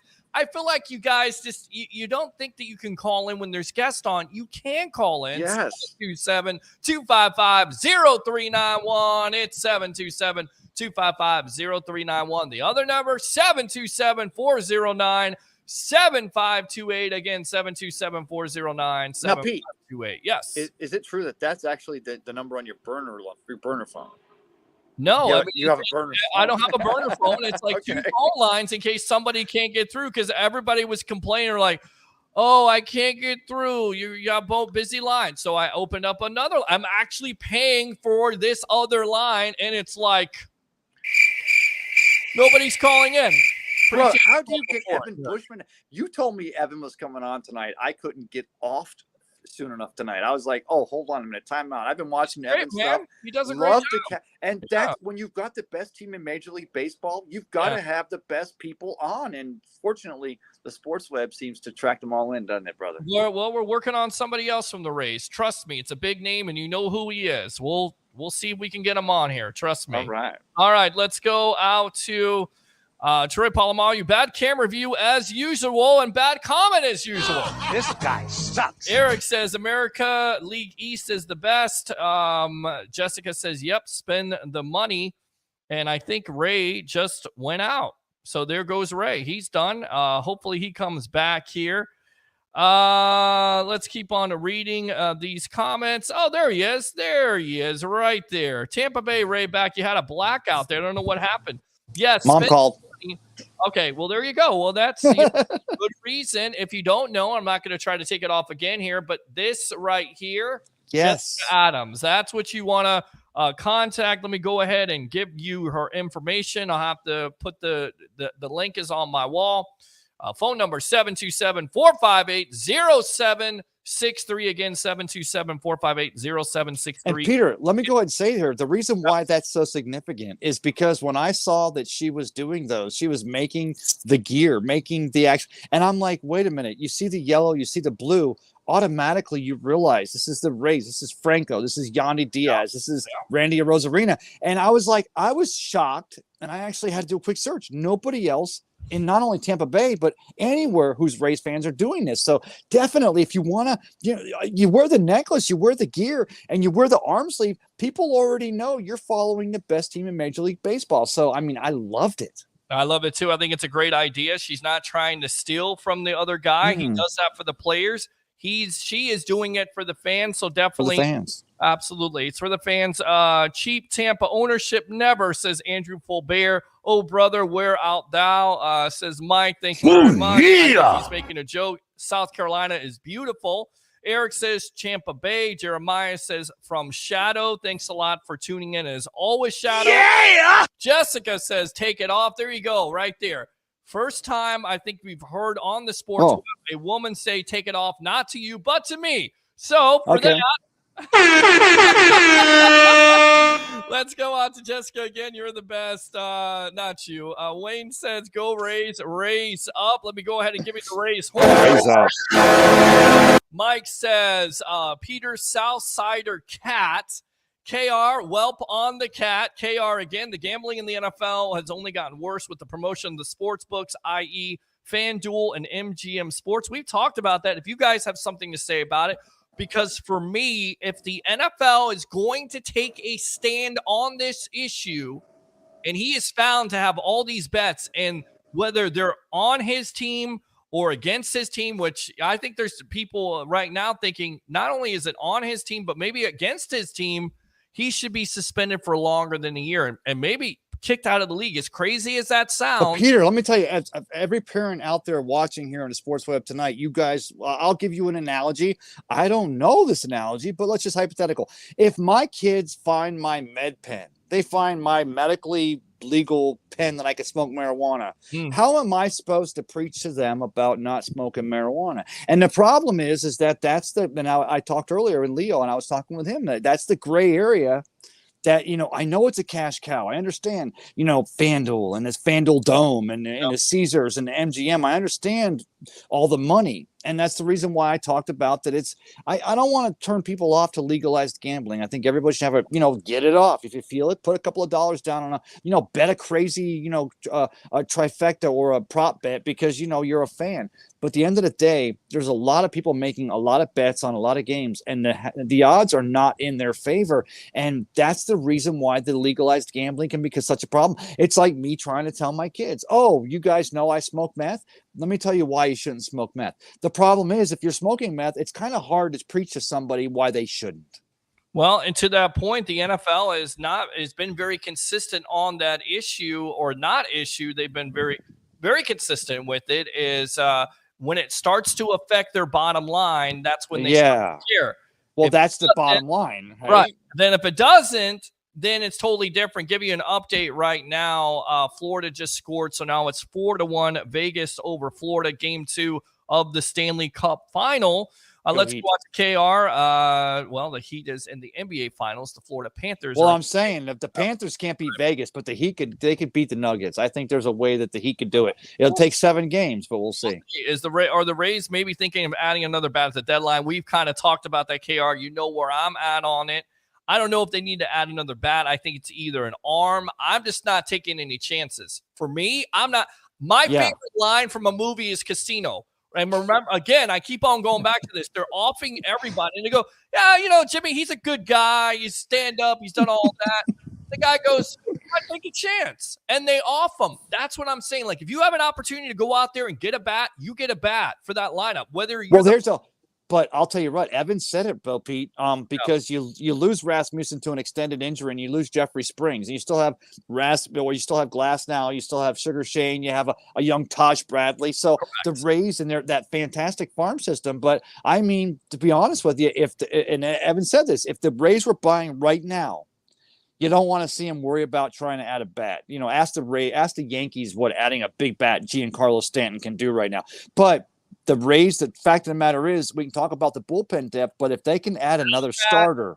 Add a starter and add a bullpen guy. Take no chances. If you have an opportunity to do it, do it. Yeah. That's where I'm at. I get Yes. it. It's all about the future with this team. It's always rebuilding or something. This is the year.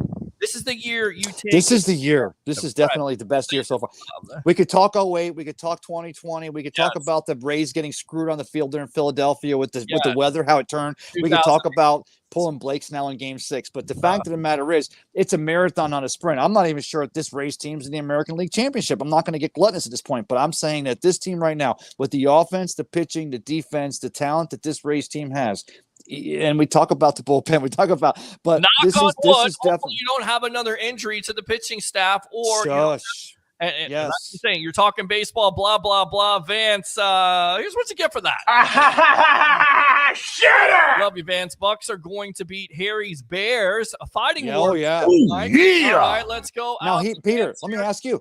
Yes. The Bucks play the Bears week 2. They play at Minnesota week 1. If you had to pick right now, the Bucks can only win one of these two games. Which of these two teams are the Bucks most likely to beat going into 2023? Week 1 at Minnesota or week 2 against the Chicago Bears here at Raymond James? Week 1 versus Minnesota. I like the Bears. Ooh, okay. Improved team. They did a lot in free agency. I think Justin Fields has the opportunity to have that Jalen Hurts progression, if you will, where he could become the MVP of the league. That's how talented he is. Wow. Put GJ Moore around him. You have a running game.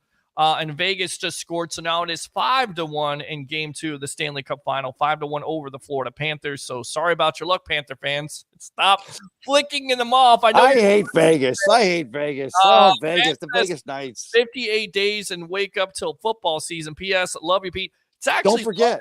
It's longer than that, my friend. Oh, yeah.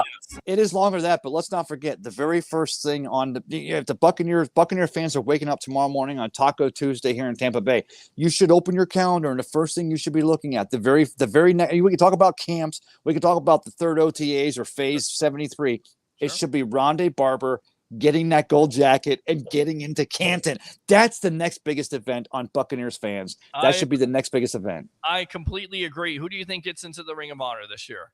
Because I know we've talked about this before. Is it Hardy Nickerson? Is it James Wilder? I mean, who it should be those two. Okay. Because Gene Deckerhoff's back for year number 35. We're lucky to have him. I did all my pregame shows last year. And I was trying to. Is it time? Do they strike while the iron is hot? And the reason why I say this is, even though he's minority ownership with the Raiders, he's doing something big with the New England Patriots. What he did with this organization retiring, put him in the Ring of Honor. Or do you put somebody else in your opinion? Now that they've had the entire NFT case moved to South Florida with him and Shaq, and let's see how that goes first. Because let's be honest, Tom's always going to be there. And I had this debate with so many fans. It's like let's retire number 12 across the board. Let the NFL retire 12 like 42 and Jackie Robinson. No, let the New England Patriots retire 12. He's the best quarterback in the history of that franchise, and he's the best quarterback in the history of this franchise. And I'm not going to make a fight for 12 because of Doug Williams and Trent Dilfer or who may wear it in the future. I'm going to say that I didn't think it was too. Doug Williams is fine, but if you're going to bring up Trent Dilfer, then I'm going to get you hell out of here because dude, Trent that Dilfer guy had a mullet though. His mullet was golden. Okay, he was not a good quarterback in Bucs history. He was a better quarterback in Ravens history, of course, and I still think that's the reason why Tony Dungy ended up getting fired because of here you're coming off that Super Bowl, the possible one game away from the Super Bowl and the NFC Championship game. The Super Bowl is in your own house that year, and Baltimore makes it there along against the New York Giants. But let's be honest, if I had to ask you, Pete, which of these two people were most responsible for Tony Dungy's getting fired? Trent Dilfer? Or I can't remember the offensive coordinator. He was our quarterback. Clyde Christensen. Christensen. His faith to Clyde Christensen. I would think it was definitely Clyde Christensen. Because he couldn't call an offense. But he did okay when he was not with the Bucs. And then on Alabama? You're not able. No, that's Mike Shula. You're thinking of Mike Shula.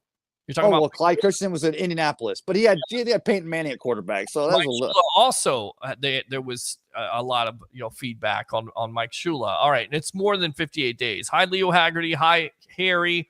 Hi, Peter. What's going on, Mickey? Appreciate the comment. Yeah. Troy says, any updates on the Bulls building their stadium in the ghetto on Fowler? This guy sucks. You know, though, Pete, we could Troy give Troy props for one thing. The guy he's in tune with local news because that's obviously a big thing. The Bulls getting a. Okay, go ahead. Yeah, Tim, there's no mountaintops in Tampa, Harry. David says, hey, guys, I'm trying to watch you with a little service. I'm out walking the Appalachian Trail. Well, there you go, brother. Who's that? Thank you, David. Just remember, if leave no trace. Dig a hole, dig it deeper, do your thing, and then bury it over because no one wants to smell your shit. Yeah, you need to dig a hole. What's saying that? There's a documentary on the NBA refs and gambling. You're absolutely right. Yes. Again, you have that doubt with the NBA. You start putting that doubt in people's heads about the National Football League, which is America's game. Yes. It would be a complete disgrace and a black eye for the sport, much like Major League Baseball back in how long ago? Even the Pete Rose stuff. But Pete, I think so many people lose making bets on NFL football. So at what point did you think that we're going to get billions of dollars or millions of dollars from FanDuel and Caesars and MGM, and we're just going to put the Manning boys on a commercial that says, if you have trouble, call this 800 number? At what point didn't you realize that the Roosters are going to come home to roost? Wait. Well, when they went to Vegas, when they decided to take the money and go to Vegas, when they decided to play fantasy football. We love fantasy football. We talk about it on this show, but you start to embrace that. You start to embrace Vegas. And fantasy football, remember Tony Romo, he got smacked down by the league just because he was doing a fantasy football, a thing, and they happened to be next to a sports book there in Vegas, and the NFL said no to this back as late as 2015. And now the NFL's basically taking payments from anybody and everybody who'll step up. So as all this is happening, now you're going to go back and set the rules for our players and how they can gamble on a sport. It's a gray area. And anything that takes away from the magnificence of the National Football League, I think that Rich McKay should be calling Paul Tagliabue's ghost immediately and saying, hey, what's up? Well, and hopefully he's talking to somebody's ghost at this point, or be a ghost, because if he doesn't handle this situation correctly, it's going to be curtains for him. Bro, you need to throw that cat outside, says Troy. For that, you get this. University State. I don't know who this is, but games will be streamed on NFL Free Zoom, CBS Sports HD. Thanks a lot. What's up? It's a porn going website, on? Yeah. Is at all? Troy says, "Hey, Ray, brother, we hope you join a 12." I'm not going to even. That's a couple. I love Troy. Cynthia says, hey, low ball Leo. Low ball Leo. Wait, you're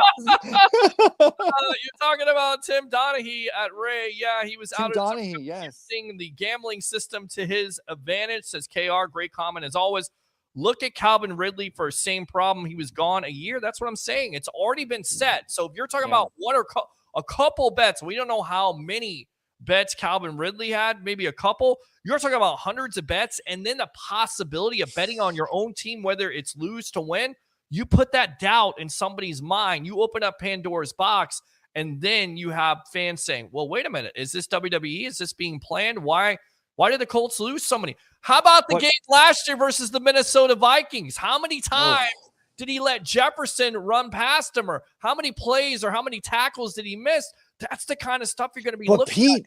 The worst part is, I'm going to go on a limb here and take a wild guess. There's at least 5 stadiums in the 32-team NFL league that are going to have sports books open this season. And their gray area is, well, you can't access the sports book from the stadium. You have to go around. No, it doesn't matter. You're going to have it. I'm just guessing here. I mean, I'm literally just guessing, but you're going to have at least 5 more teams that are going to open sports books at the stadium, because at the end of the day, even with the very nature and development of the sport that we all love and with our heart near and dear, it comes down to money. And there's so much money to be made with gambling that, I mean, that's a scary thing. You can't put the genie back in the bottle. At the end of the day, you've already jumped in bed with gambling. You've already jumped in bed with Vegas. So it's this kind of stuff may continue, and it may destroy the game and the integrity of the game. As much as I'm a progressive thinker and say, yes, you have to embrace some of this. At the end of the day, be careful what you wish for, okay? Because with freedom comes consequence. I truly believe that. I truly absolutely believe that. Yes. Jeff Stasi's testing you here because he says, I totally agree with Harry that you gamble against your team, you should be out. No, we said, and Leo and I were saying that if you gamble, you say, my team's going to kick your team's ass. That shouldn't be a problem. It's when you bet against your team, it should be a problem. Harry said, no, gambling at all. Gambling on your team at all should be definitely grounds for possible being out of the league. As crazy as that sounds, you just don't know. Like it's guilt by association. Maybe he's not betting on his team. Maybe he's betting against his team. Who knows? We weren't there. But that whole thought process, and that's why I say with steroids in baseball, right? Whether you did it or not, it's called the steroid era. That's not fair. We talked to Roberto Hernandez. He even said not everybody in that era was doing steroids, but you're guilty by association, which is terrible, which it takes away from the guys that are doing it the right way. Gambling will take computer refs. Watch. KR says FSU ladies going to the Women's Championship World Series. Florida State men's missed out. Move the Rays to Canada. We don't want them in Tampa. This guy sucks. Just saw the new Fast X movie. They finally killed Toretto. That's not true at all. Fake news. Thanks a lot for giving it away there. Mickey says hi. Evan Jeremiah says the guy says hi to everyone. What's going on? Shadow again. Christopher Cole at least up the payroll to $100 million when it comes to the Tampa Bay Rays. Completely agree. And I will give you statistics that will support this, guys. The last team that was under 15th to win a World Series championship was who? Tampa Bay Ray Kennedy. The Kansas City Royals in I don't know. Incorrect. They went all in. They went over $100 million. The correct answer is the 2003 Florida Marlins, who are now the Miami Marlins, 26th at the time. That was 2003. At least spend halfway to what baseball is spending at the end of the day. So I agree with you, Christopher Cole. Talk football, bro. We keep losing viewers. Maybe we should lose you. This guy sucks. Where's Roger tonight, by the way? Where the hell is your younger brother, Roger Shue? I don't know who that was. Somebody was trying to call in. I guess they decided not to call in. I knew Ray was on. I said math. I did the math. Jay Retcher, who... Again, wait, Jay Retcher in the house. Former CSB brother, went to school together, does a great job every day. What is it? J and Z. J and Z. Yeah, 12 to 3 on WDAE. Love what him and Zach Blobner are doing. And I love the fact that, they respect us enough here in the sports web. We call in, we got to take. They move us to the front of the line. I love my guys, but Jay Retcher, just love what that cat's doing. And he was doing some post-game edition work. He continued to do that, my friend. You're killing it. We'd love to have you on the Sports Web sometime. Yes. DSB brother right there. Great chat, fellas. Keep up the great work. Absolutely. Let's go out to Mickey here. Oakland lost again. Taylor says, behave, Ray Kennedy. Okay, now Taylor said I got to behave, so I have to listen to Mom. What's that all about? Troy says, our boss. Anthony said, check on Roger. Send him a text. Fake news. Jeremiah says Simeon Rice. Ring of Honor. Well, is that a possibility? Simeon Rice? Would it be Rice, from Hardy Nickerson? Hardy to me has got to go in eventually. Look, why is Ricky Bell not in there though, Pete? Why is Ricky Bell? Okay. I go way back, and I remember 79, and we're waving these orange towels at the stadium, and they had, Dave Pear and Dewey Selman and Leroy and Richard Batman Wood and Mark Cotney. I remember the team when we had nothing but 3 yards in a cloud of dust. And even when Doug Williams was first, get in 78, he starts hooking up with Kevin House. The fact of the matter is Ricky Bell set the tone for this team. And John McKay drafts him over Tony Dorsett because John McKay had experience with Ricky back at USA. And I would pose that even if Tony Dorsett had come in here from Pittsburgh and been a Buccaneer, I don't think he would have had the career that Ricky Bell had and the significance and meant what Ricky Bell meant to this team. So I James Wilder, 100%. Before Ricky Bell, wouldn't be shocked, but you want to go back and start posing who should be in there. I'm going to talk Ricky Bell, Hardy Nickerson for what he meant to this the changing of this team. Work done. If you're going to put in Ricky Bell, a lot of people say, well, Warwick Dunn wasn't this franchise long enough. Neither was Ricky Bell. I'm still putting in Warwick Dunn, not only what he did on the field, but off the field. I get it. My bias is showing amazing player. In my opinion, Hardy deserves to be in. James Wilder. Hardy Nickerson should be in this season here. To answer your question earlier, when we bring him here, and I want to take Buccaneers. Tom Brady. I think it could be Tom Brady. And I would take Hardy Nickerson over Tom Brady. And let me tell you why. Okay. Tom's going to get his accolades. And then maybe that's a matter of the fact that the Glaziers or the Buccaneers PR department, they reach Spy Tech. John reaches out and Tom just says, look, I'm really busy this season. Well, okay, we get it. So we could do it next year when we have a Fox game here and you're supposedly in the booth in 2024. But Hardy Nickerson, I don't think Bucs fans, a lot of the younger fans realize, and I'm not trying to exaggerate this or over dramatize this. Nobody would even consider coming here to play in Tampa Bay. Hugh Culverhouse had done such a job in making even living in paradise, which I'm standing out here, not sweating on a Monday night. It's so beautiful. You just wanted to do that so you could flex again. That's what you're trying to do. Why not? But the thing is, though, Hardy Nickerson signs as a free agent. Shut up! Hardy Nickerson comes here from Pittsburgh, from a successful Pittsburgh program, and becomes a free agent. And Hardy Nickerson, he have the half, chipped tooth. And TJ Reeves, the Bucs sideline guy, talked about this. We did 2 months ago, Pete. The significance when Hardy Nickerson was pulling Derek Brooks and pulling in Warren Sapp and pulling the guys into the film room in a time in '95 when the Bucs drafted Warren Sapp and Derek Brooks, and Hardy Nickerson, who was already an accomplished veteran before he comes here, and he's pulling those guys in here. Hardy Nickerson, the fact that he's not already in this Ring of Honor, I'll say this, it's a travesty and a joke. He should be in the Ring of Honor in 2023 before anybody else. That's my final answer. All right, there you go. Good stuff there. Strong comments by Best of the Bay, Tampa Bay, Ray Kennedy. It's the Sports Web. I'm your host, Peter Blake, giving you something to think about. Let's go out to Jeremiah again. Samina Rice for Bucs Ring of Honor. Jay Retcher with the comment of the night. My sources tell me Sleeveless Ray Kennedy has been telling people that Leo Haggerty is a strong possibility to be inducted in the Bucs Ring of Honor. Why not, though? Leo the legend. Yes, I'll put Leo Haggerty in there. I would vote for, and I think that we've worked beside Leo, so we know. Gene Deckerhoff deserves to be in the Ring of Honor. I met him when I was like 8. I think it was 8 years old. 8 years old at the Bucs Fan Fest. You remember they used to have those. Remember at the stadium? Yeah. Well, I remember we used to have pep rallies every Thursday night at Tyrone Square Mall. I remember Dick Crippen coming over with Leroy Selman and a couple of the Bucs players. There's another one. Dick Crippen was our guy, the sports director at Channel 10 WTSP back in the day. But we used to have the pep rallies every Thursday over here at Tyrone Square Mall. In the morning, wake you up with the sports update. Yep. Yes, sir. Stay in your lane. Peter's show was awesome. Thank you very much. Oh, yeah. Mickey, appreciate you. Jeremiah, Warren Sapp.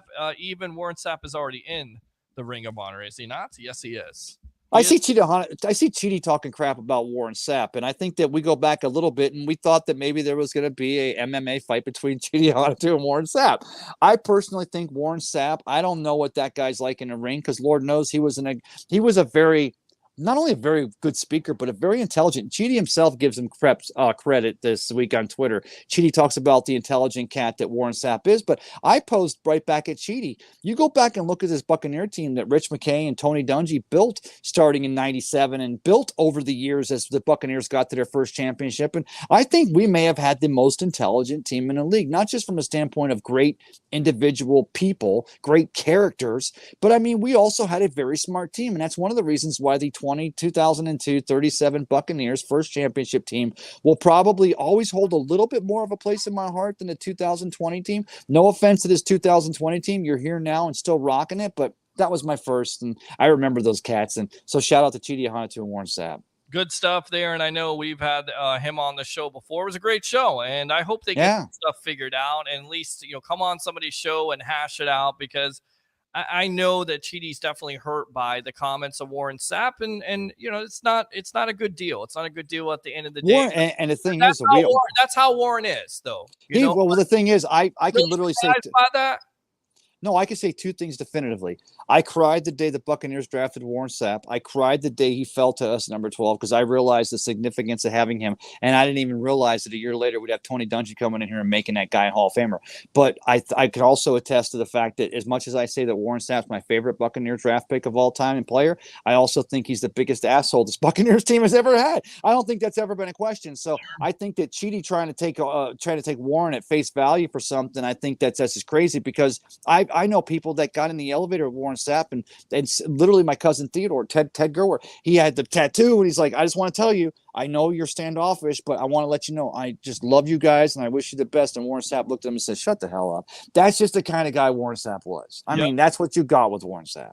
All right, Jeremiah says Shadow. Alan McTavish says Ray, give Warren back his muscle shirt. And Jeremiah says, I'm older than Ray. You may be, Shadow. Definitely call in if you want. I don't know. 727-255-0391. It's 727-255-0391. The other number, in case you can't get through, 727-409-7528. Again, 727-409-7528. It's the Sports Web. I'm your host, Peter Blake, along with Best of the Bay, Tampa Bay, Ray Kennedy. Let's go out to Joe Bucs fan. In care of Joe Bucs fan, as they were talking about Marty Morningwig, who was a former offensive coordinator. He thinks that it will be a struggle for the Bucs to field a playoff team. The Bucs have a good enough defense to carry the team. He said, how badly will the Bucs miss Tom Brady? He says, can they overachieve in a division that gives them the opportunity? They've got a pretty good defense, overachieve just a little on offense, and they can slither their way into the playoffs. He also said playoffs.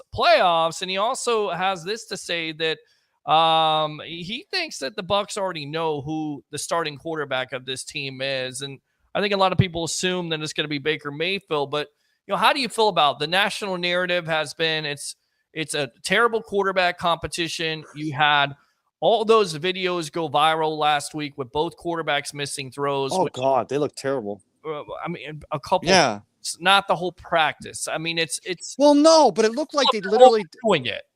They literally told the undrafted free agent tight ends, look, just run whatever route. We're going to see if Baker and Kyle can pick you up. I mean, it wasn't even an attempt. And as far as Marty Morningwig, do you remember Marty Morningwig's biggest wide receiver?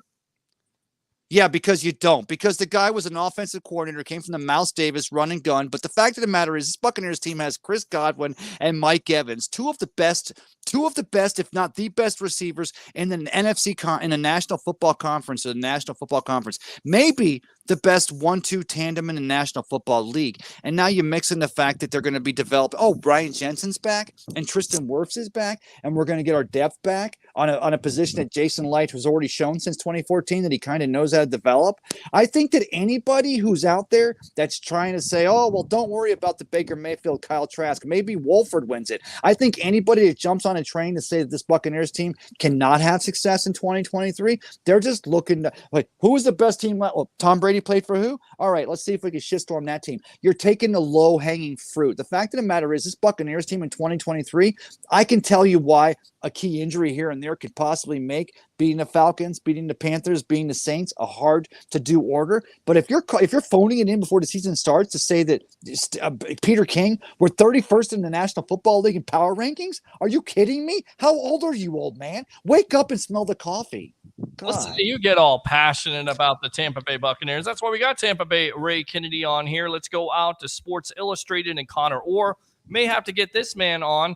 He says that Baker will have a solid campaign, certainly enough to vault him into a perpetual roster spot for however long he pleases. Will he be the Geno Smith surprise of the year? Probably not, but he will outplay the circumstances as he has done fairly consistently throughout his career. I think he could be a Geno Smith. I think Dave Canales can turn him around. I think this offense can be surprising, and I think the Tampa Bay Buccaneers can be the version of the 2022 Seattle Seahawks with everybody ruling them out. Once again, I keep on going back to it. Nobody thought the Seahawks were going to make the playoffs or even win that division at the end of the day with what they had, right? Had no chance because they had no Russell Wilson. The same can be said about the 2023 Tampa Bay Buccaneers. Tom Brady's not there anymore. They got no chance. But at the end of the day, they do have a chance because they do have a talent on this team on both sides of the ball. What do you say? I think Geno Smith was a starting quarterback back when he played with the Jets under Todd Bowles when he was coached back in the Jets 7 years ago. I think that Geno Smith was just always, backing up Eli in New York, backing up in the Jets and having the problem in the locker room with the fight. I think that Geno Smith was a starting quarterback waiting for a chance. I think that being said, I think that Baker Mayfield is also a starting quarterback waiting for a chance. I think if Baker Mayfield wins this job in 2023, it's because he came to a team that was literally building an entirely new offense and then putting it behind what's going to be a top 5 NFL defense. I think that was the best deal for Baker Mayfield to come in and say, look, I don't have to be off script. I don't have to just rely on my arm going back to Lincoln Riley in Oklahoma. I can play this game based on the six years I have in this league. And you know what? Buccaneer fans, more power to us. We got a great quarterback. I also think at the end of the day, I truly think that Kyle Trask, not just because he backed. And by the way, Tom Brady, he's never been. I hope for your sake he is. I really do. I hope for his sake that he is the starting quarterback so you can tell me I'm wrong. And maybe the Bucs finally find their franchise quarterback. Because if it isn't, there's some people like, okay, well, he's now a bust because he was a second-round pick. And then if Baker struggles, then you bring in Trask and then you're tanking. Yeah, that's a terrible. That's I'm worried about that. I'm worried. I just want to keep it positive. But at the end of the day, you look. The Vikings, you have the Bears, the third game on Monday Night Football against the Philadelphia Eagles. You don't know, but you assume they most likely lose that game. And then I believe you play who? Was it the Detroit Lions, that fourth game? So yeah, because we didn't play an NFC team until like literally the 8th week, and we played 3 weeks in a row against 3 of the best teams in the AFC. But yeah, we start off with a lot of NFC Central, which used to be, or NFC North, which used to be Central, and of course we go into our division. I think Pete, I'm agreeing with you. I'm worried about the same thing. I think that from a standpoint, if you're worried about the Buccaneers not having success in 2023, you start Baker and he doesn't succeed. And now you're looking at bringing Kyle Trask and he doesn't succeed. The first thing Buccaneer fans are saying is, I told you guys, he played under Dan Mullins at Florida. The fact of the matter is, you got to look at the fact that this team is so deep at so many other positions on this team that as much as, and we'll all agree, the quarterback is the most important position on the field. But then you get iron strike, you get strike while you get lightning strikes every now and then. And I think if Baker comes in here and takes his team over, more power to him. We saw it coming since he won the Heisman in 2017. I think if Kyle Trask takes his team over, we're like, wow. Derek King wasn't a thing when he was backing up at Philippi Franks at Florida. It wasn't just a thing when he almost won a Heisman Trophy by taking Florida to the Orange Bowl and throwing 25 interceptions versus 6 or 25 touchdowns versus 6 interceptions. It wasn't just a thing. When he puts Kadarius Toney and Kyle Pitts into the first round, it's because he was pitching them biscuits. The kid knows how to play quarterback. I think the most exciting thing for Buccaneer fans in 2023 is we've got a legitimate quarterback competition. I got to correct you here because if you're a Kyle Trask fan, it's 43 touchdowns to only versus 9 8 yeah, 43. Pretty impressive, man. That's pretty impressive numbers. And don't forget, he was backing up Philippi Franks, and there was FBS schools that offered him going into that senior season. They were like, look, he played behind Philippi. He's got the job there in Florida. We'd love to have you come here. You were already at the University of Florida. Come here to Podunk University and we'll make you a superstar. And Kyle Trask said, no, you know what? 1, I'm not going to let my teammates down. Number 2, I'm going to finish through what I saw, and I'm going to finish what I started. That's the kind of guy that Buccaneer fans, if it's not Baker Mayfield, you better be pretty damn happy that we got a guy like Kyle Trask as our starting quarterback and possibly our franchise moving forward. I heard this this weekend. Do you think the Bucs are hurting themselves by having this quarterback competition? Do you think they're hurting the other players on this team? Or do you think it is good for this overall team to have this type of competition between Mr. Trask and, of course, Mayfield? Well, don't forget, just last year, we were trying to pose an argument that having a competition between Kyle Trask and Blaine Gabbert was a good thing for the second string quarterback for your Bucs. I think that if they weren't, if it was still if it was still Byron Leftwich, if Byron had balled enough in 2022 that we still had him as the OC, and now we're bringing. Well, first of all, let me finish that. If Byron Leftwich was our OC, then Baker Mayfield would have already been anointed. He'd already been moved in off of Bayshore Boulevard. He'd be your starting quarterback in 2023. The reason why this is a 50-50 deal and these two are competing for a true spot is because it's a brand new offense under a Dave Canales, and he's going to bring in, and he's a first-time offensive coordinator with the 10 or 12 years he's had there in Seattle under Pete Carroll and, of course, working with Geno Smith.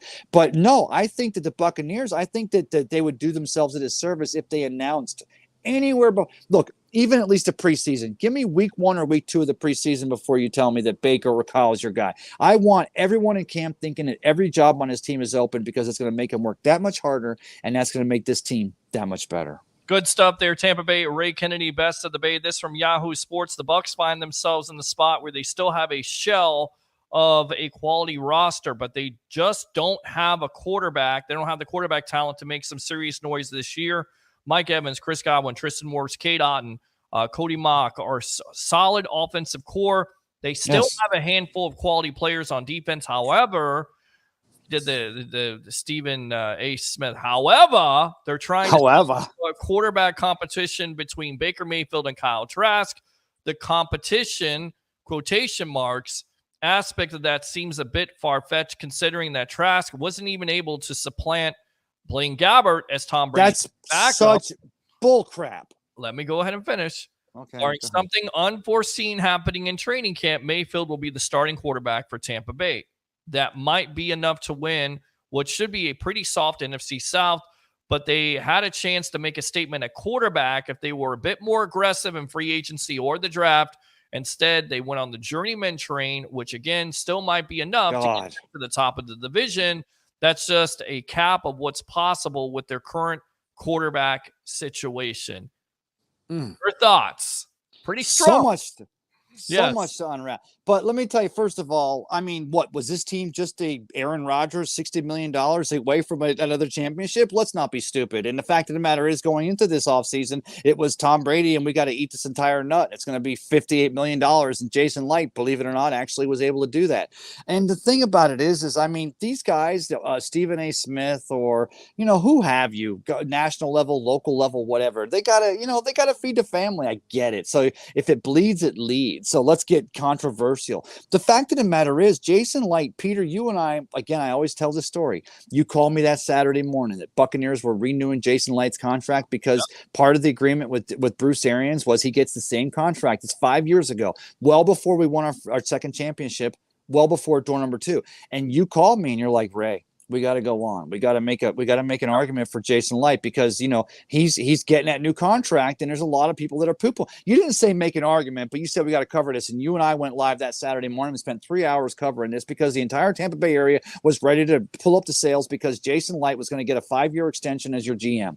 The fact of the matter is Jason Light was already putting together a team that was going to be ready to win the 2020 championship under Tom Brady. I get it. COVID, the park, the mayor told Tom he can't run in the park anymore. He had all the players over at Berkeley Prep. A lot of perfect things came together. But if not for the fact that Jason Light had put together a talented team, that Tom Brady could come in here and win it. That doesn't happen. And so when did Jason Light stop being the best GM in National Football League? Guess what? Buried elite. He hasn't. You still have a Tristan Wirfs. You still have a Mike Evans and a Chris Godwin and a Ryan Jensen and the decisions this guy's made. So why at the end of the day, maybe FanDuel or maybe Caesars or MGM has to sell hot parlays. At the end of the day, you still have one of the most talented teams in the National Football Conference, the most talented team in the NFC South, and you're trying to tell me how they're not going to win a South? Look, I'm not telling you they're going to win a South, but don't tell me they're not going to win a South. That's low-hanging fruit, and that's the part that's pissed me off most this offseason. Do your jobs, you guys. You're paid to do this. I'm not, and I do a better job than you do. Well, do you think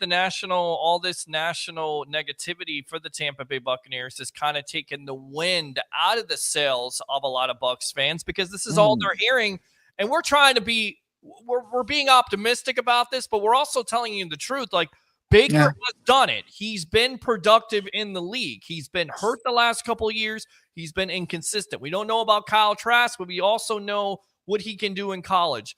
you know that you have the numbers. A lot of people will say, well, they're going to lose Tom Brady. They're losing Leonard Fournette. They're losing Brashard Perryman, Harry's favorite wide receiver, who signed with the Indianapolis Colts today. Good for him, by the way, Brashard. Yes. Good for him. I like that cat. Tyler Johnson signed with the Rams recently. A lot of people, Scotty Miller signed with the Falcons. The sky is falling at the end of the day. I get it. And boy, oh boy, Vegas just pouring it on right now. 7-2 in game 2. Looks like they're about to take a 2-0 lead over the Florida Panthers. I hate them. I know you do. I hate the Vegas Knights. Like a very, very strong team. And the goaltender, I can't pronounce his name. I'm not going to try. This looks it looks shell-shocked at the end of the day. With that being said, do you think the negativity of the national media has kind of taken the wind out of the sails of a lot of Buccaneer fans looking forward to 2023? I get it. It's easy to say Tom Brady's not coming back, so you're going to have, a worse team. And you can make that argument. You could also make the argument that maybe this team will be better off because you will have a younger quarterback. You will have a fresh start with a new offense, and you won't necessarily have all those distractions that we continued to talk about, not only in the offseason, but throughout the season in 2022. I think that as much of a leader that Tom Brady was in 2020 during the 100-year pandemic, and as much as this team, as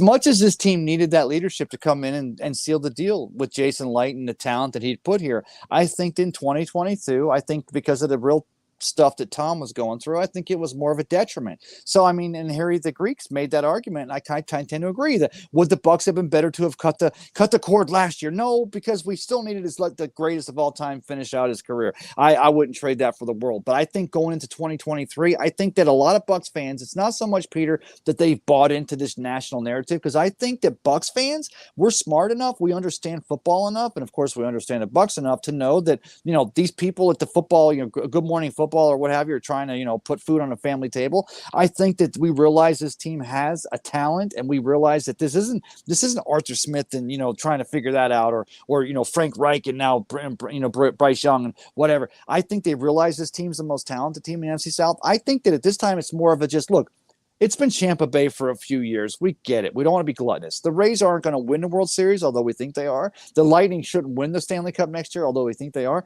And the Buccaneers shouldn't be in 58, but we think they should be. But I think that we're also saying, look, let's just step back and let's just be and I'm appreciative of that, because I've always told you, Pete, it's as much about the journey as it is the destination. If you're worried about the destination constantly, there's 31 teams a year that are disappointed in that. Enjoy the journey. And then the destination, when we get there, it makes it only sweeter. All right, get home with your destination. Go ahead and promote yourself here on the Evolution of Sports Talk. Is it that late? Okay. So, brother, thank you so much for the Vine. God, if you guys aren't already on board PHB Studios, and I'm not just talking about the fact that if you're not looking to create a pod and you're not looking, and Peter, you and I have already thrown it out there, we'd be more than happy to jump in with some people. If anyone wants to come into PHB Studios and just do a pod and have us on as a guest, I'm there. But if you're not already in there because you're looking to get involved and looking to create and have the production value, and also being a stable situation and be able to produce and create great content, stay tuned, because the stuff that's going to be coming out of PHB Studios is going to be fantastic. I'm so excited. Thanks for having me, brother. Yeah, absolutely. And you have no idea some of the things that I've seen. Actually, let's go ahead and read the rest of these comments, and then we'll get you out of here on that. Can't wait to see how the OL looks like. I think the offensive line is the most exciting thing for me to see. There's so much depth there. There's so much competition. You get Ryan Jensen back. Tristan Wood is going to go to the left side. This offensive line is going to be the catalyst for what they're going to be. They're either going to be the team that you think are going to make the playoffs and have that strong rushing attack to take the pressure off the quarterback, or it could be a complete disaster. Where do you lie on the offensive line? I'll just say it succinctly. Instead of having Donovan Smith at left tackle, which, by the way, fantastic job he did in 2020, 2021, 2022, got a little away from him. We wish him the best of luck as he's playing out there in KC. But You move Tristan Wirfs over. Now all of a sudden the left tackle doesn't become a liability. It's become an asset. And now you're going to be able to run to that side. So Ryan Jensen can pull out and pull left, or Luka Decky can pull out and pull right. And you're going to have so the Buccaneers in the offensive line, and the thing that I said earlier, Jason Light as an Ali Marpet, or as a Aaron Stinney, or the fact that he puts this Alex Kappa, puts his team together over time. He's shown that he is definitely understands that all the importance is up front, the D-line and the offensive line. Of course, the Buccaneers addressed the D-line in the draft. I am so excited for what this Buccaneers offensive line can mean in 2023, and that's not just because Tristan Wirfs moves over or because Ryan Jensen's healthy, but the players that had to step up last season with the injuries and with the misses we had, they're going to have that much more. They're going to have a little more experience, and that's going to make this Buccaneers offensive line better in the long run.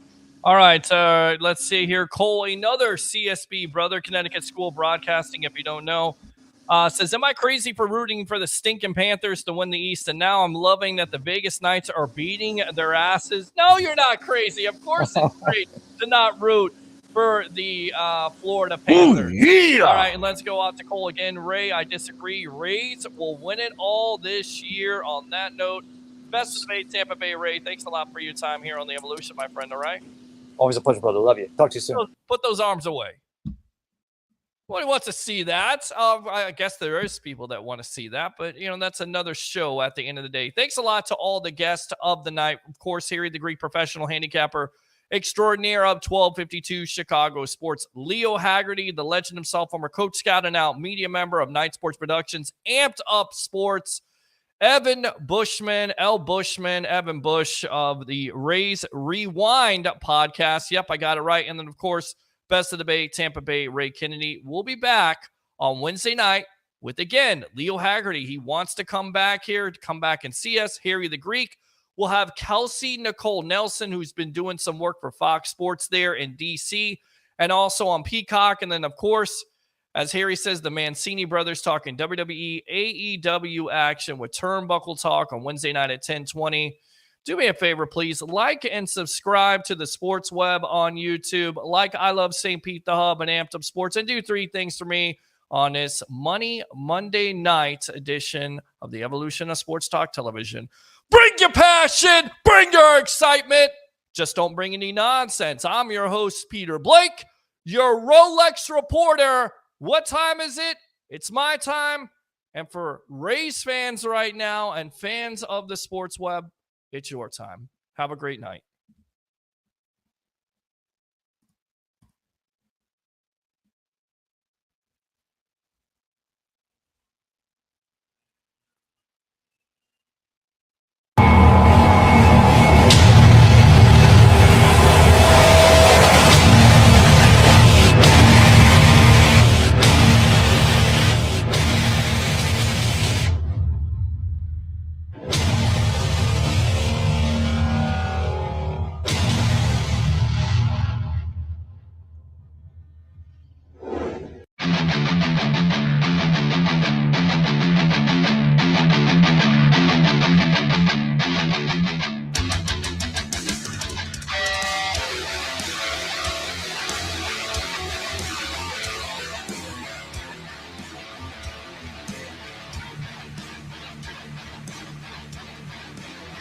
Ron, the golf cart has a new rip in it.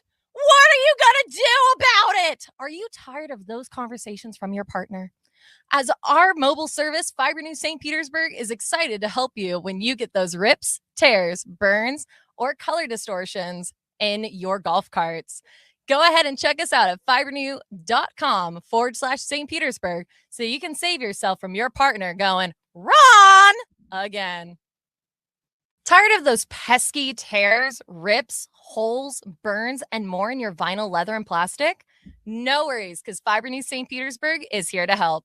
Your local experts in vinyl, leather, and plastic are ready to renew instead of replace what you love, saving you money, time, and the environment. Check us out at fibernew.com/St. Petersburg, or check us out on the socials as Fiber New St. Pete or Fiber New St. Petersburg. Ready to help you whenever you